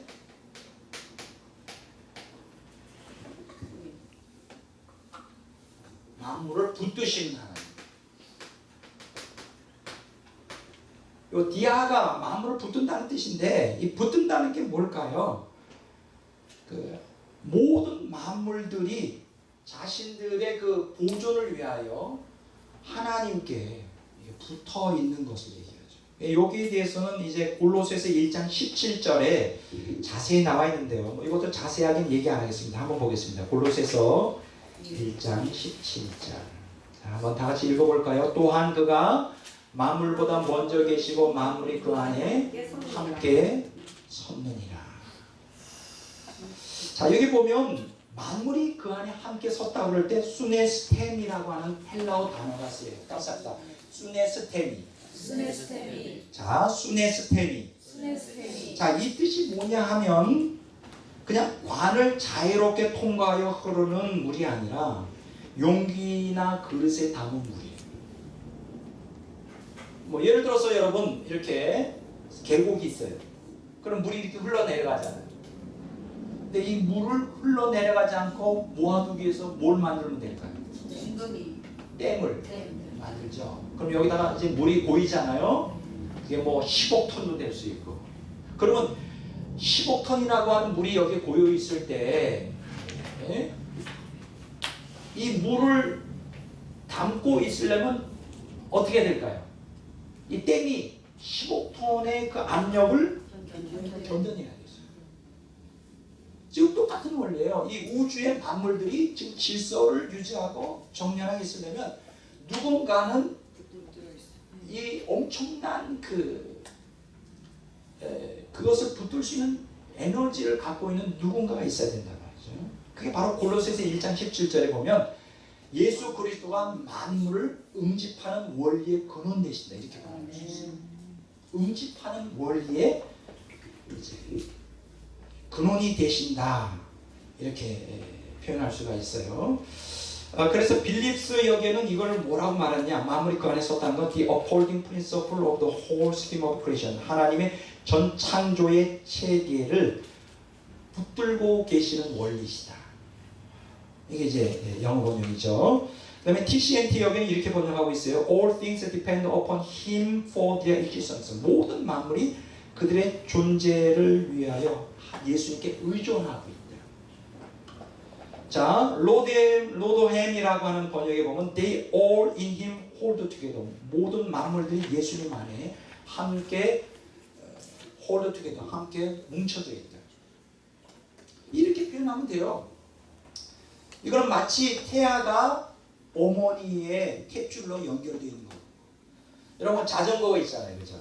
자전거는 축을 중심으로 이렇게 살들이 돼 있는데 만약에 축이 없어지면 어떻게 될까요? 이게 무너지죠. 바로 예수 그리스도는 우주 만물을 붙들고 계시는 축이다. 뭐 이렇게 말할 수 있는 거예요. 골로새서 1장 17절에. 이거 굉장히 대단한 거예요. 그러니까 여기서 지금 만물이 주로 말미암는다. 그게 바로 만물을 붙들고 계신 그 하나님이다라고 하는 개념이죠. 지금 여러분들이 물리학 혹은 뭐 이러한 개념들을 이해하면 좀 더 쉬울 수가 있어요. 여기 이제 우리가 원자의 구조를 볼 때 원자의 구조는 이렇게 돼 있잖아요. 핵이 있고 그다음에 전자가 그렇죠. 주변에 흘러가고 있잖아요. 혹시 여러분 그 고등학교 때 화학 시간에 주기율표 배운 적 있나요? 저는 그게 뭔지 모르고 그냥 근데 솔직히 다 외우지도 못했어요. 주기율표 1번부터 127번까지인가요? 그게 나중에 이제 지금 나이 들어서 이걸 배우려니까 좀 쉽지는 않은데 주기율표라는 게 127 이렇게 화학을 전공한 분들은 정말 잘 아실 텐데 번호가 이렇게 쭉 되어 있어요. 1번, 2번, 3번 이렇게 막 되어 있는데 이 번호가 뭐냐? 여기 1번이라는 것은 뭐냐면 원자에 그 돌아가는데 전자가 하나라는 뜻이에요. 나중에 하는 데 2번이라는 게 전자가 둘이라는 거예요. 뭐 다른 궤도로 이렇게 둘. 그러니까 뭐 100개라 그러면 주기율표가 100번이라 그러면 100개의 전자가 핵을 중심으로 돌아가고 있는 거예요. 그 요 전자의 숫자에 따라 물질의 성질이 달라집니다. 그렇게 되어 있더라고요. 그래서 참 저는 그 물리학이나 과학에 대해서 문외한인데 굉장히 알고 싶어요. 근데 그때 벌써 신학을 배워서 했으면 제가 중고등학교 때 공부를 참 열심히 했을 텐데 뭘 배워야 왜 배워야 되는지 모르니까 안 배웠죠. 머리가 안 돌아가고. 좋은 그 젊은 시절 갖다가 그냥 공부하는 거 보면 자 보세요. 근데 여기 전자가 흘러가고 있잖아요. 전자가 있잖아요. 이 전자와 핵 사이 이 전자는 예를 들면 만약 수소의 원자핵 직경이 사과 크기라고 하면 사과 요게 이제 사과 크기라고 하면 핵이 사과 크기라고 하면 전자와 핵 사이의 거리가 얼마나 되는지 알아요? 10km. 엄청나죠. 여러분들이 조금 더 이해하기 쉽게 한마디를 더 할게요. 여기 그 잠실 운동장 있잖아요. 그 축구하는 아주 메인 스타디움. 요 전체가 하나의 원자의 크기라고 생각하면 그 전자가 그 사이를 외곽으로 돌아간다면 핵은 얼마나 크냐? 파리만해요. 파리. 그리고 파리만한데 거의 보이지가 않죠. 요 파리만한 그 큰 잠실 대경기장이 근데 그 사이는 텅텅 비어 있어요. 아무것도 없어요. 그러니까 사실 이건 너무나 신기한 거예요. 그러니까 이제 우리가 물질이라고 하는 게 분자로 세포로 돼 있고 세포는 분자로 돼 있고 분자는 더 깊이 들어가면 원자로 돼 있고 원자는 더 쪼개면 전자와 핵으로 뭐 핵은 이제 두 가지로 또 나누잖아요. 중성자와 양성자가 나누는데 이 원자를 구성하는 기본 원리 전자와 이 핵 사이에는 다 비어 있다고요. 근데 이게 핵을 중심으로 계속 엄청난 속도로 돌아가고 있어요. 엄청난 속도로 이게 돌아가요. 그럼 여기서 이 엄청난 속도로 돌아가는데 그럼 이게 비어 있잖아요. 여러분 생각 안 해보세요? 왜 이게 비어 있는데 이게 물질의 기본 구조로서 이게 형성이 되어 있을까요? 우리가 물리학에서 보면 이 우주에 그 네 가지 힘이 이제 작용한다고 해요. 중력, 전자기력, 그다음에 약핵력, 강핵력 이렇게 네 가지 힘이 있거든요. 물론 그 외에 또 힘이 있는지는 모르겠어요. 아직 이제 발견된 게 이제 네 가지인데 중력이라는 것은 물체와 물체 사이에 그렇죠. 작용하는 힘이에요. 중력이 있기 때문에 이제 태양과 태양을 중심으로 지구가 돌아가고 있지만 만약 중력이 없어져 버리면 이탈해 버렸겠죠. 이 중력이 얼마나 중요한지 몰라요. 너무나 중요한 거예요. 중력이 너무나 중요합니다. 이 지금 달과의 관계성 속에도 이게 중력 때문에 되는 것이죠. 이 전자기력은 뭐냐? 이 원자를 보존하기 위해 필요한 거예요. 이 전자와 핵 사이를 붙들어주는 힘이 전자기력이에요. 이게 전자와 핵. 약핵력은 뭐냐? 이 핵이 두 가지로 구분되잖아요. 중성자와 양성자요. 중성자와 양성자 사이를 붙들어주는 힘이에요. 굉장히 강력해요. 그럼 강핵력은 뭐냐? 이 중성자도 세 개의 쿼크라고 그러죠. 쿼크라고 해요. 쿼크, 소립자. 그리고 양성자도 세 개의 쿼크로 되어 있는데 이 쿼크와 쿼크 사이를 쿼크 사이를 붙들어주는 힘이에요. 이 네 가지 힘이요. 놀라운 거예요. 우리가 뭐 이것을 뭐 이 시간에 다 그 공부를 하는 거는 뭐 어렵고 지금 제가 얘기하려는 포인트만 좀 말씀드리려고 하는데 요 중력과 전자기력, 약핵력, 강핵력이 그 붙들어주는 힘이 굉장히 달라요.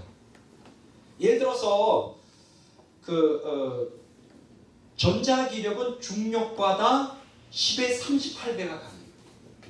10의 38배. 굉장히 강하죠. 전자와 핵 사이를 붙는 게 10의 38배예요. 중력하고 그 다음에 약핵력은 뭐냐? 이제 중력보다 1040배. 중력보다 1040배 정도 강하다. 근데 이제 이게 책마다 제가 지금 아직 물리학에 대한 지식이 약해서 이게 정확한지는 모르겠어요.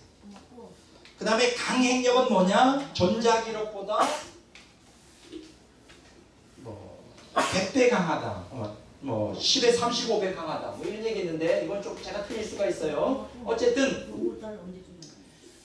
이 중력, 전자기력, 약행력, 강행력이 그 가지고 있는 그 힘이 각각 다르다는 거예요. 근데 놀라운 것은 지금 물리학자들이 얘기하는 것은 아주 정교하다는 거예요. 중성자의 질량을 700분의 1만 늘려도 별들의 융합이 멈춰버린다. 700분의 1 중성자 질량. 또 중력이 조금만 더 강하면 우주가 수축되고 중력이 조금만 더 약하면 우주의 팽창이 걷잡을 수가 없어진다는 거예요. 그리고 전자기력이 약간 강하거나 약해지면 생명체 존재가 불가능하고 뭐 이런 그 관계를 갖고 있어요. 자세한 얘기 여기서 할 수는 없습니다. 그러니까 이게 아주 정밀하게 힘의 역학관계가 아주 정교하게 세팅이 되어 있어요. 근데 물리학자들은 이게 왜 그렇게 되는지를 이해를 못하고 있어요. 그냥 그렇게 되어 있는 게 자연의 법칙이에요. 제가 말씀드리려고 뭐냐, 이걸 누가 그렇게 정교하게 했을까요? 골로새서 1장 17절에 보면 예수 그리스도가 우주 만물을 만드시고 이 중력, 전자기력, 약행력, 강행력의 이 관계성에서의 역학관계를 아주 정교하게 제가 다 붙들고 계십니다. 만물을 누가 붙들어요? 하나님 혹은 예수 그리스도가 붙들고 있어요. 근데 재밌는 것은 이제 지금 기본 우주의 네 가지 요소, 중력, 전자기력, 약행력, 강행력의 네 가지가 이제 우주가 존재하도록 지탱하는 그 에너지, 역학 관계거든요. 근데 이제 아인슈타인이 그가 생애 마지막 30년간을 이 통일장 이론을 위하여 노력을 했어요. 이 통일장이라는 게 뭐냐면 중력과 전자기력이 어떻게 역학관계를, 상보성을 가진 역학관계를 가지고 있는 이걸 밝혀내고자 했는데 밝혀내지 못했어요. 전 중력과 전자기력, 아인슈타인이 30년 동안 아주 신비한 것이죠. 그리고 통일 이론이라고 있어요. 이게 뭐냐면 중력, 전자기력, 약행력, 강행력이 어떻게 네 가지가 서로 상보적으로 작용을 하여 우주가 지금 질서 정연한 우주가 되느냐, 이 통일 이론이라고 있거든요. 이걸 이제 통일 이론이라고 그러는데, 이 통일 이론에 더 나아가서 만물 이론이라는 게 있어요. 만물 이론. 이게 뭐냐면 이 네 가지를 완전히 궁극적으로 응집하는 원리. 여기에 대해서 스티븐 호킹이 이제 알아내려고 지금 계속 노력하는데 아직 밝혀내지 못하고 있죠. 지금 제가 뭐 물리학자가 아니기 때문에 굉장히 좀 이런 강의가 어렵지만 제가 의도한 바는 뚜렷합니다. 이런 우주가 질서 정연한 아주 정교한 질서를 갖고 이렇게 우주가 붕괴되거나 이게 흐트러지지 않고 무질서하게 되지 않고 이렇게 정교한 질서를 갖고 있는 것은 이 우주 배후에 누군가 초자연적인 능력을 갖고 있는 겁니다. 그분이 바로 하나님입니다. 하나님이 존재하기 때문에 그렇게 되는 거라는 거예요. 이제 그걸 여기서 지금 제가 이제 뭐 말씀을 드린 거예요. 세 번째는 여기 뭡니까? 만물이 그에게로 돌아갑니다. 에이스 인트, 만물의 목적이 되시는 하나님. 그러니까 여기서 우리가 기억하셔야 될 것은 로마서 11장 36절에서 보는 것은 만물이 주에게서 나오고 만물이 주로 말미암고 만물을 붙들고 계시고 또 만물이 주에게로 돌아갑니다. 만물의 목적이 되시는 하나님. 이 구속사 혹은 역사가 진행되는 것은 궁극적인 뚜렷한 목적을 갖고 있어요. 그 목적이 뭘까요? 구속사를 성취하는 거예요. 그래서 히브리서 1장 3절 한번 보겠습니다. 자, 히브리서 1장 3절. 참 여러분들과 제가 함께 이해하기 쉽지는 않죠? 히브리서 1장 3절 다 같이 읽어보겠습니다. 이는 하나님의 영광의 본체시요 그 본체의 형상이시라. 그가 능력의 말씀으로 만물을 붙드시며 죄를 정결하게 하는 일을 하시고 높은 곳에 계신 지극히 크신 이의 우편에 앉으셨느니라. 여기 보면 만물을 붙드시며라고 하고 있어요. 붙든다는 게 헬라어는 페로라고 있어요. 페로. 따라서 할까요? 페로. 이 페로라는 게 뭐냐? 붙들고 있을 뿐만 아니라 결국은 구속사의 궁극적인 목적이 성취되도록 그 종점으로 끌어가신다는 거예요. 역사를. 프로펠링이라는 단어를 번역할 수 있습니다. 그러니까 이 세상 안에는 하나 마귀의 의지와 인간의 의지가 존재하지만 또 그 두 세력은 만만치 않게 강력한 힘을 가지고 이제 마귀의 의지와 타락한 인간의 의지가 하나님을 대적하고 심지어는 믿는 성도들 안에도 마귀에게 영향을 받는 타락한 본성을 가지고 있어서 그것이 하나님의 뜻을 대적하지만 그럼에도 불구하고 하나님께서는 구속사를 하나님의 뜻대로 어떻게 해요? 다 이루셔요. 전지전능하신 하나님. 그리고 그분이 사랑의 하나님이죠. 그래서 우리 안에 어떻게 그것이 이루어지는지 복잡성 도저히 우리 인간의 이성과 논리로는 이해가 안 돼요.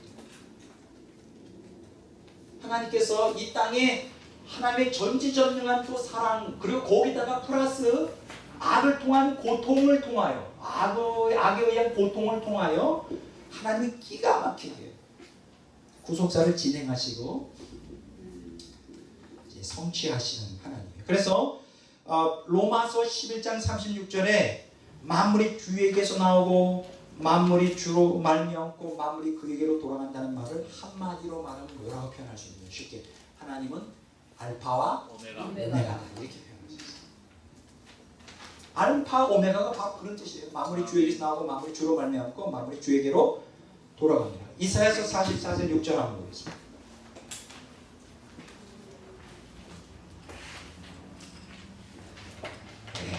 가기가 쉽지 않죠. 여러분들도 듣는 분들도 쉽지는 않을 것입니다. 그러나 이제 아셔야 돼요. 이사야서 44장 6절 다 같이 읽겠습니다. 이스라엘의 왕인 여호와 이스라엘의 구원자인 만군의 여호와가 이같이 말하노라. 나는 처음이요 나는 마지막이라 나 외에 다른 신이 없느니라. 처음이요 마지막이라. 이게 무슨 뜻이에요?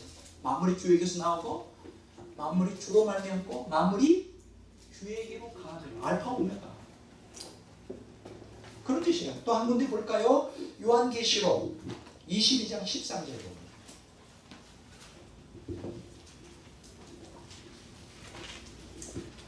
요한계시록 22장 13절을 다 같이 보도록 하겠습니다. 13절 다 같이 읽겠습니다. 나는 알파 오메가요 초음과 마지막이요 시작과 마침이라. 이게 무슨 뜻인지 아세요? 역사의 시작부터 진행 끝까지 다 하나님이 주관하신다.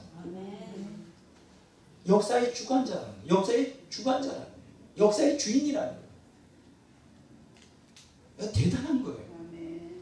이런 그 처음과 끝이다. 거기서 벗어날 게 없어요. 함부로 인간도 마귀도 거기서 벗어날 수가 없어요. 어떤 악도 어떤 비극도 그 안에서 하나님의 주권과 섭리에서 벗어날 수가 없어요. 전 그게 얼마나 감사한지 몰라요. 왜 감사하냐? 이러한 그 하나님의 신적 속성과 거기에 대한 나의 믿음이 얼마나 나의 인생을 붙들어 주는지 몰라요. 하나님을 안 믿었다면 때때로 우리가 이성으로 이해할 수 없는 고난이 올 때, 그렇죠? 황당한 일을 당할 때, 그렇죠? 억울한 일을 당할 때, 내 이성으로는 받아들일 수 없는 그러한 모순된 상황에 처했을 때 인간은 절망하게 되죠. 근데 우리는 믿음을 갖고 있습니다. 왜냐하면 하나님의 초월성, 편재성, 내재성, 하나님이 알파 오메가 되시고 역사의 주관자, 내 인생의 주관자, 나의 모든 것이 되신다. 하나님의 손에서 벗어나게 하나님의 절대 주권과 하나님의 섭리의 모든 것이 선이든 악이든 하나님의 기적이든 하나님의 징조이든 그 모든 것이 하나님의 절대 주권과 섭리 아래에 있다는 거예요. 이것이 얼마나 감사한지. 그래서 하나님을 의지할 수가 있어요. 하나님을 믿을 수가 있는, 하나님을 신뢰할 수가 있는 그런 믿음이 여러분 신앙생활의 기본에 여러분 안에 깔려 있어요. 따라서 합시다. 하나님의 주권과 섭리. 하나님의 주권과 섭리. 예. 자, 이걸 구체적으로 뭐라고 말하느냐? 인생의 생사화복을 주관하시는 하나님. 자, 신명기 32장 39절 한번 보겠습니다.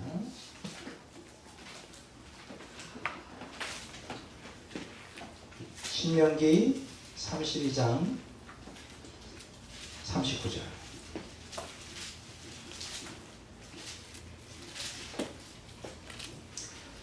자, 다 같이 읽어보겠습니다. 이제는 나 곧 내가 그인 줄 알라. 나 외에는 신이 없도다. 나는 죽이기도 하며 살리기도 하며 상하기도 하며 낫게도 하시니 내 손에서 능히 빼앗을 자가 없도다. 이 알파 오메가라는 얘기를 풀어놓으면 이런 뜻이에요. 이제는 나 곧 내가 그다. 내가 그다라는 것은 알파 오메가라는 뜻이에요. 알파 오메가를 핵심으로 한 거예요. 나 외에는 다른 신이 없다. 나는 죽이기도 하고 살리기도 하고 상하기도 하고 낫게도 하시나니 내 손에서 능히 빼앗을 때 하나님의 절대 주권입니다. 하나님의 절대 주권. 사무엘상 2장 6절 7절을 보겠습니다. 사무엘상 2장 6절 7절.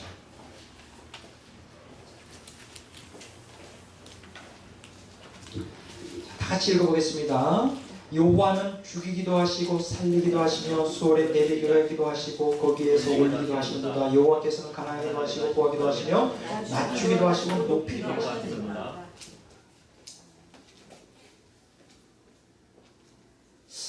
우리 본능은 뭐예요? 높아지는 걸 원하죠. 우리의 본능은 뭐예요? 사는 걸 원하죠. 죽는 거. 우리의 본능은 가난해지기보다 부자가 되기를 원하죠. 근데 제가 정말 이해할 수 없는 거는, 저는 뭐 사실은 뭐 물질적으로 부유한 사람은 아니거든요. 뭐 제 친척이나 제 형제나 이렇게 보면 부한 사람들 보면 이건 죄송한 얘기입니다. 전혀 자격이 없을 것 같은데 굉장히 부자거든요.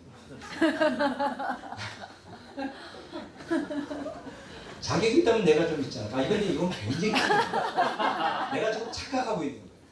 나도 자격이 없어. 내 스스로 그렇게 생각해요. 나에게 하나님이 돈을 주시면 나는 선한 일을 쓸 텐데. 내 생각이 더 이상의 형제들도 보면 막 돈을 움키고 사랑하고 막, 근데 그런 사람들이 돈을 엄청 많이 갖고 있어요. 쓸데없는 돈을. 나한테 돈을 많이 주시면 막 좋은 일 많이 쓸 것 같은데, 뭐 내 생각이에요. 근데 하나님 뜻 같아요. 하나님 뜻 같아요. 내가 이렇게 부자가 아닌 게 하나님 뜻. 이거 보면 부하기도 하시고 가난하기도 하신다잖아요. 진짜 그래요. 우리가 어떤 사람들은 그렇게 생각해요. 부자가 되는 게 자기가 노력을 해서, 물론 노력해서도 그러지만 하나님은 그렇게 허락하시기 때문에 부자가 되는 거예요. 편하게 사실. 알고 보면 아무리 노력해도 부자가 안 되는 사람도 있어요. 사실. 내 뜻이 아니죠. 근데 그 사람들은 어떻게 생각하냐? 하나님이 끔찍이 자기들을 사랑하여 부자로 만드셨다고 자꾸만 그걸 착각해요. 그거하고는 좀 관계가 없거든요. 이건 내 생각, 조금만 얘기하는 거예요. 부하기도 하고 가난하기도 하고 높이기도 하고 낮추기 다 주님의 절대 주권과 섭리 속에 있죠. 심지어는 인생의 호흡조차 주관하시는 하나님이세요. 자, 욥기 12장 10절 한번 보겠습니다.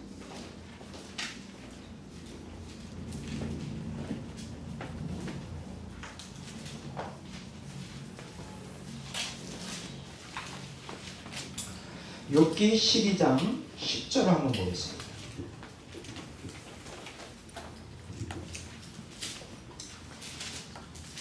자, 다 같이 읽어보겠습니다. 욥기 12장 10절. 모든 생물의 생명과 모든 사람의 육신의 목숨이 다 그의 손에 있느니라.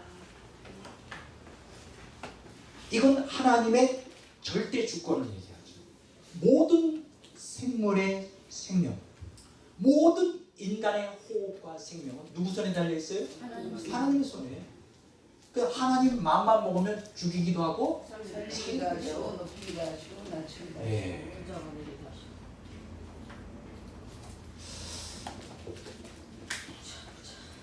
근데 우리가 이해할 수 없는 게 악인들이 더 잘 살아요. 근데 그 사람들의 심장도 튼튼해요. 정말 오래 살았으면 좋겠다. 정말 주를 위해서 살았으면 좋겠다 하는데 그 사람들 일찍 가. 도대체 이해가 안 되는 거예요. 인생의 생호흡조차 주관하시는 하나님. 욥기 34장 14절을 보세요.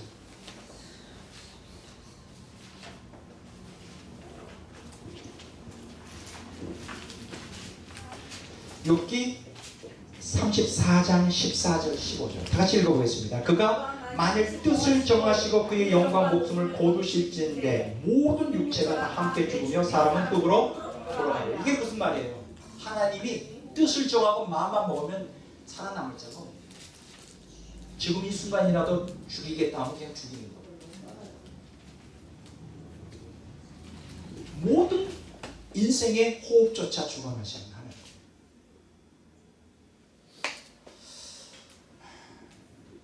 자, 우리가 지금 에베소 4장 6절 하나님의 초월성, 편재성, 내재성, 로마서 11장 36절에 있는 걸 알파와 오메가 역사의 주관자 되시는 하나님. 그리고 지금 말씀한 것처럼 인생의 생사복을 주관하시는 하나님, 인생의 호흡조차 주관하시는 하나님.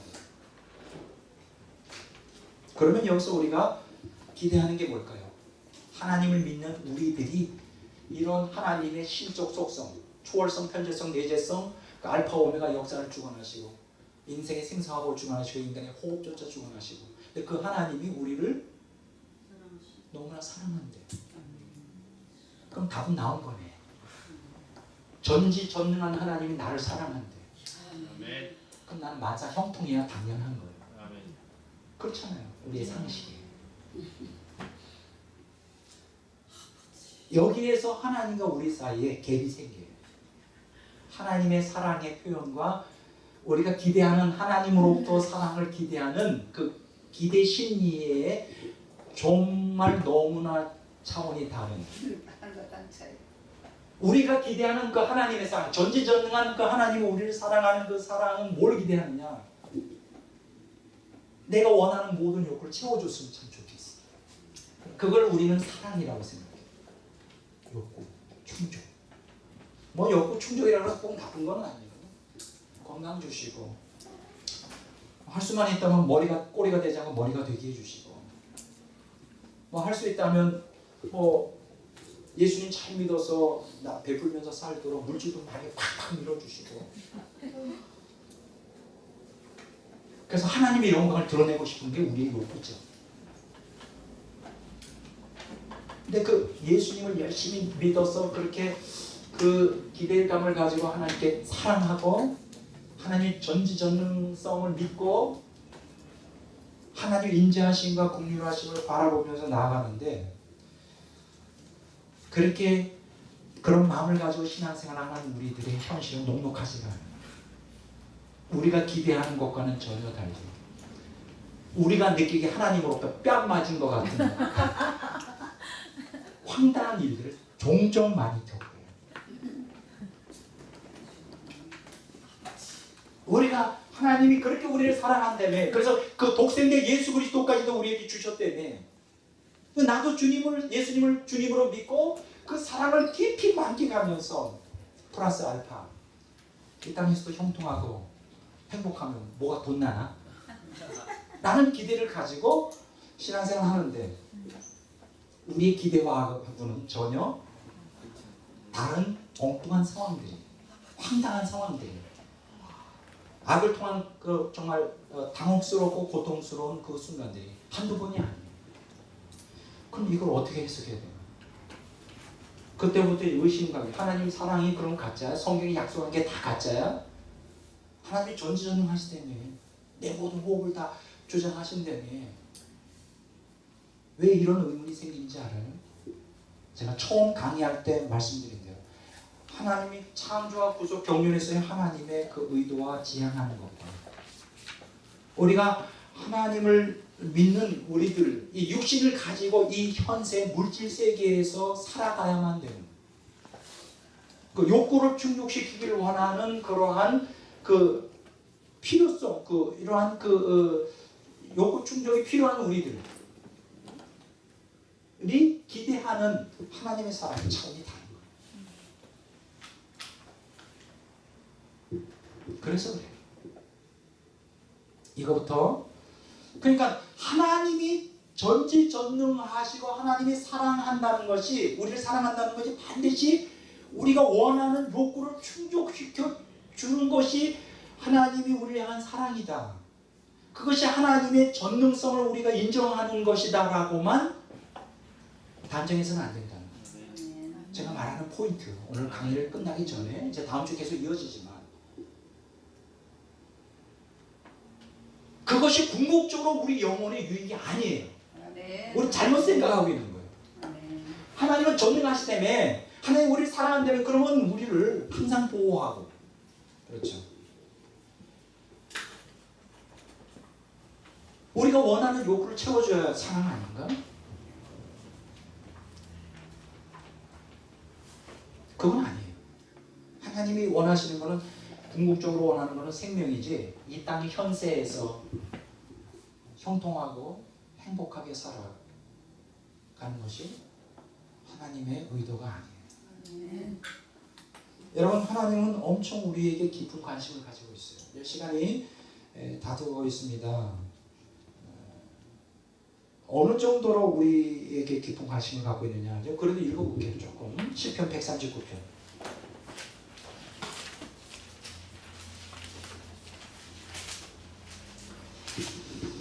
17절을 읽어보겠습니다. 하나님이여 주의 생각이 내게 어찌 그리 보배로우신지요 부수가 어찌 그리 많으신지요 내가 세려고 할지라도 부수가 모래보다 많도소이다. 내가 깰 때로 여전히 주와 함께 있나이다. 이게 무슨 얘기예요? 하나님은 우리 생각으로 가득 차 있어요.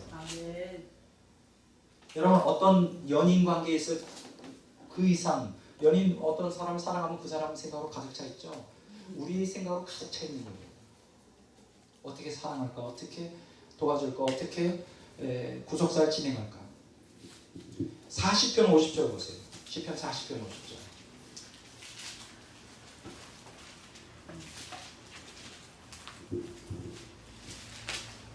여호와 나의 하나님이여 주께서 행하시는 기적이 많고 우리를 향하신 주의 생각도 많아 누구도 주와 견줄 수가 없나이다. 내가 널리 알려 말하고자 하나 너무 많아 구수를 셀 수도 없나이다. 같은 패턴이죠. 우리 생각으로 가득 차 있어요. 우리 하나님의 관심이죠. 우리에 대한. 두 번째는 하나님의 보호인데 어느 정도냐. 신명기 32장 10절 보겠습니다.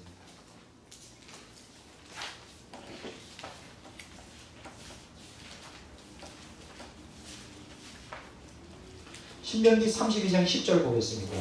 여호와께서 그를 황무지에서 짐승이 부르짖는 광야에서 만나시고 호위하시며 보호하시며 자기의 눈동자같이 지키셨다. 이스라엘 백성들을 광야에서 어떻게 지켰느냐? 눈동자같이 지켰어요. 눈동자같이. 여러분 얼마나 대단한 하나님의 보호하심입니까? 스가랴서 2장 8절 보겠습니다.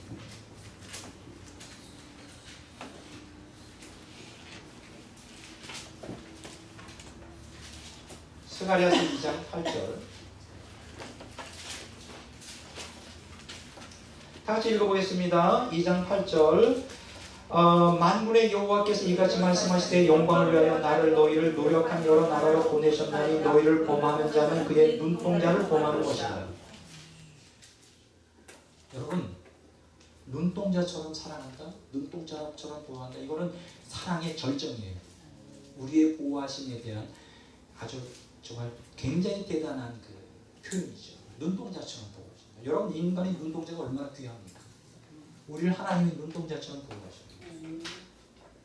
이스라엘 백성들을 광야에서 눈동자처럼 보호하셨다. 근데 왜 이스라엘 백성들은 광야에서 왜 이렇게 하나님을 반역하고 불만 불평이 가득 찼을까요? 하나님과 이스라엘 백성들의 관심의 차원이 달랐기 때문입니다. 그들이 원했던 육적인 욕구를 충족시키는 것이 눈동자처럼 보호해주는 표징이고 하나님은 그게 아니에요. 은혜도 부어주지만 연단하여 고통 가운데서 훈련하심으로 하나님의 생명을 담는 그릇 되게 하시려고 그게 눈동자처럼 보호해 주십니다. 다 각도가 달라요.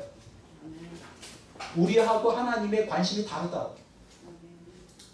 오늘 시간 저는 이 강의를 오늘 처음 끝내면서 왜 우리가 그렇게 하나님이 우리를 사랑한다며. 그리고 전지전능하시며 생사화복을 다 주관하시고 살리고 죽이고 호흡조차 주장하신다며. 근데 왜 우리는 고통이 내팽개쳐 주시냐. 이 문제에 대해서 왜 침묵하시는가? 이 문제에 대해서 우리가 하나님의 심정을 이해하는 하나님의 각도로 우리 자신을 초점을 맞추는 게 성경적 신앙이에요. 아멘. 그것을 이제 오늘 시간 다 못했는데 이제 다음 주에 아주 중요한 이제 내용이 있습니다. 아주 중요한 결정적인 중요한 내용이 있으니까 이제 다음 주에 계속하고 오늘은 여기서 이제 끝내도록 이렇게 하겠습니다. 우리 기도하고 시를 읽고 끝내도록 하겠습니다. 하나님 아버지, 하나님은 우리에게 하나님의 생명을 부어주기 위하여 우리를 창조하시고 구속사를 진행하십니다. 우리의 생각과 하나님의 생각이 많이 다를 수가 있습니다. 우리의 생각을 하나님의 구속사의 관점으로 맞추게 하시고 성경적 신앙으로 무장할 수 있도록 역사하여 주시옵소서. 감사를 드리며 예수 그리스도 이름으로 기도를 드립니다. 시를 읽습니다. 고난을 대하는 자세, 조수정. 지금 그대를 찌르는 가시는 모든 자만으로부터 보호하는 단전장치입니다. 아직 채워지지 않는 공간은 안일과 테마를 막기 위한 주님의 배려이죠. 남을 상담하는 이여 해결되지 않는 고통이 있음을 감사하십시오. 남을 가르치는 이여 더 많은 배움의 갈증을 구하십시오. 주님께 무릎을 꿇을 수 있다면 모든 문제는 축복의 통로입니다. 무엇을 소유하기 전 갈망하는 마음을 먼저 가주십시오. 감사로 받지 않는 것은 내 것이 아닙니다. 은혜로 여기지 않는 것은 누릴 수 없습니다. 지극히 작은 것부터 주님의 소유권을 인정하십시오. 얻지 못함으로 더 크게 일할 수 있습니다. 포기함으로 더 풍요롭게 되지요. 거절당함으로 진짜를 갖게 됩니다. 나의 편협한 눈을 버리십시오. 주님이 주신 짐은 버릴 것이 없습니다. 거저 얻은 것들을 가볍게 여기지 마십시오. 천하를 가져도 주님을 느낄 수 없을 것입니다. 내게 없는 몇 가지에 집중하시나요? 하나님을 무능하고 무종한 자로 여기는 것이죠. 어떤 환경 속에서도 자족하는 자가 되십시오. 이 땅에 텐트에서 안주하려고 하는 이여 모든 것은 스쳐 지나가는 과정일 뿐입니다. 주의 승리를 바라보며 궁극적 믿음을 구하십시오. 결승점은 오직 하늘에 있음을 기억하십시오. 그대의 결핍은 간절한 자세를 만들어주고 그대의 약함은 겸손을 옷 입게 하였지요. 깊숙이 박힌 가시는 하늘나라를 사모하게 하였고 눈물의 고난은 죄로부터 그대를 막아주었습니다. 그대를 하나님의 사람으로 만들어 주었죠. 성도에게 고난이란 진주를 만들어가는 조개의 눈물이죠. 사나즈구나 주의 곧 세상이 감당 못하는 사람입니다. 아멘.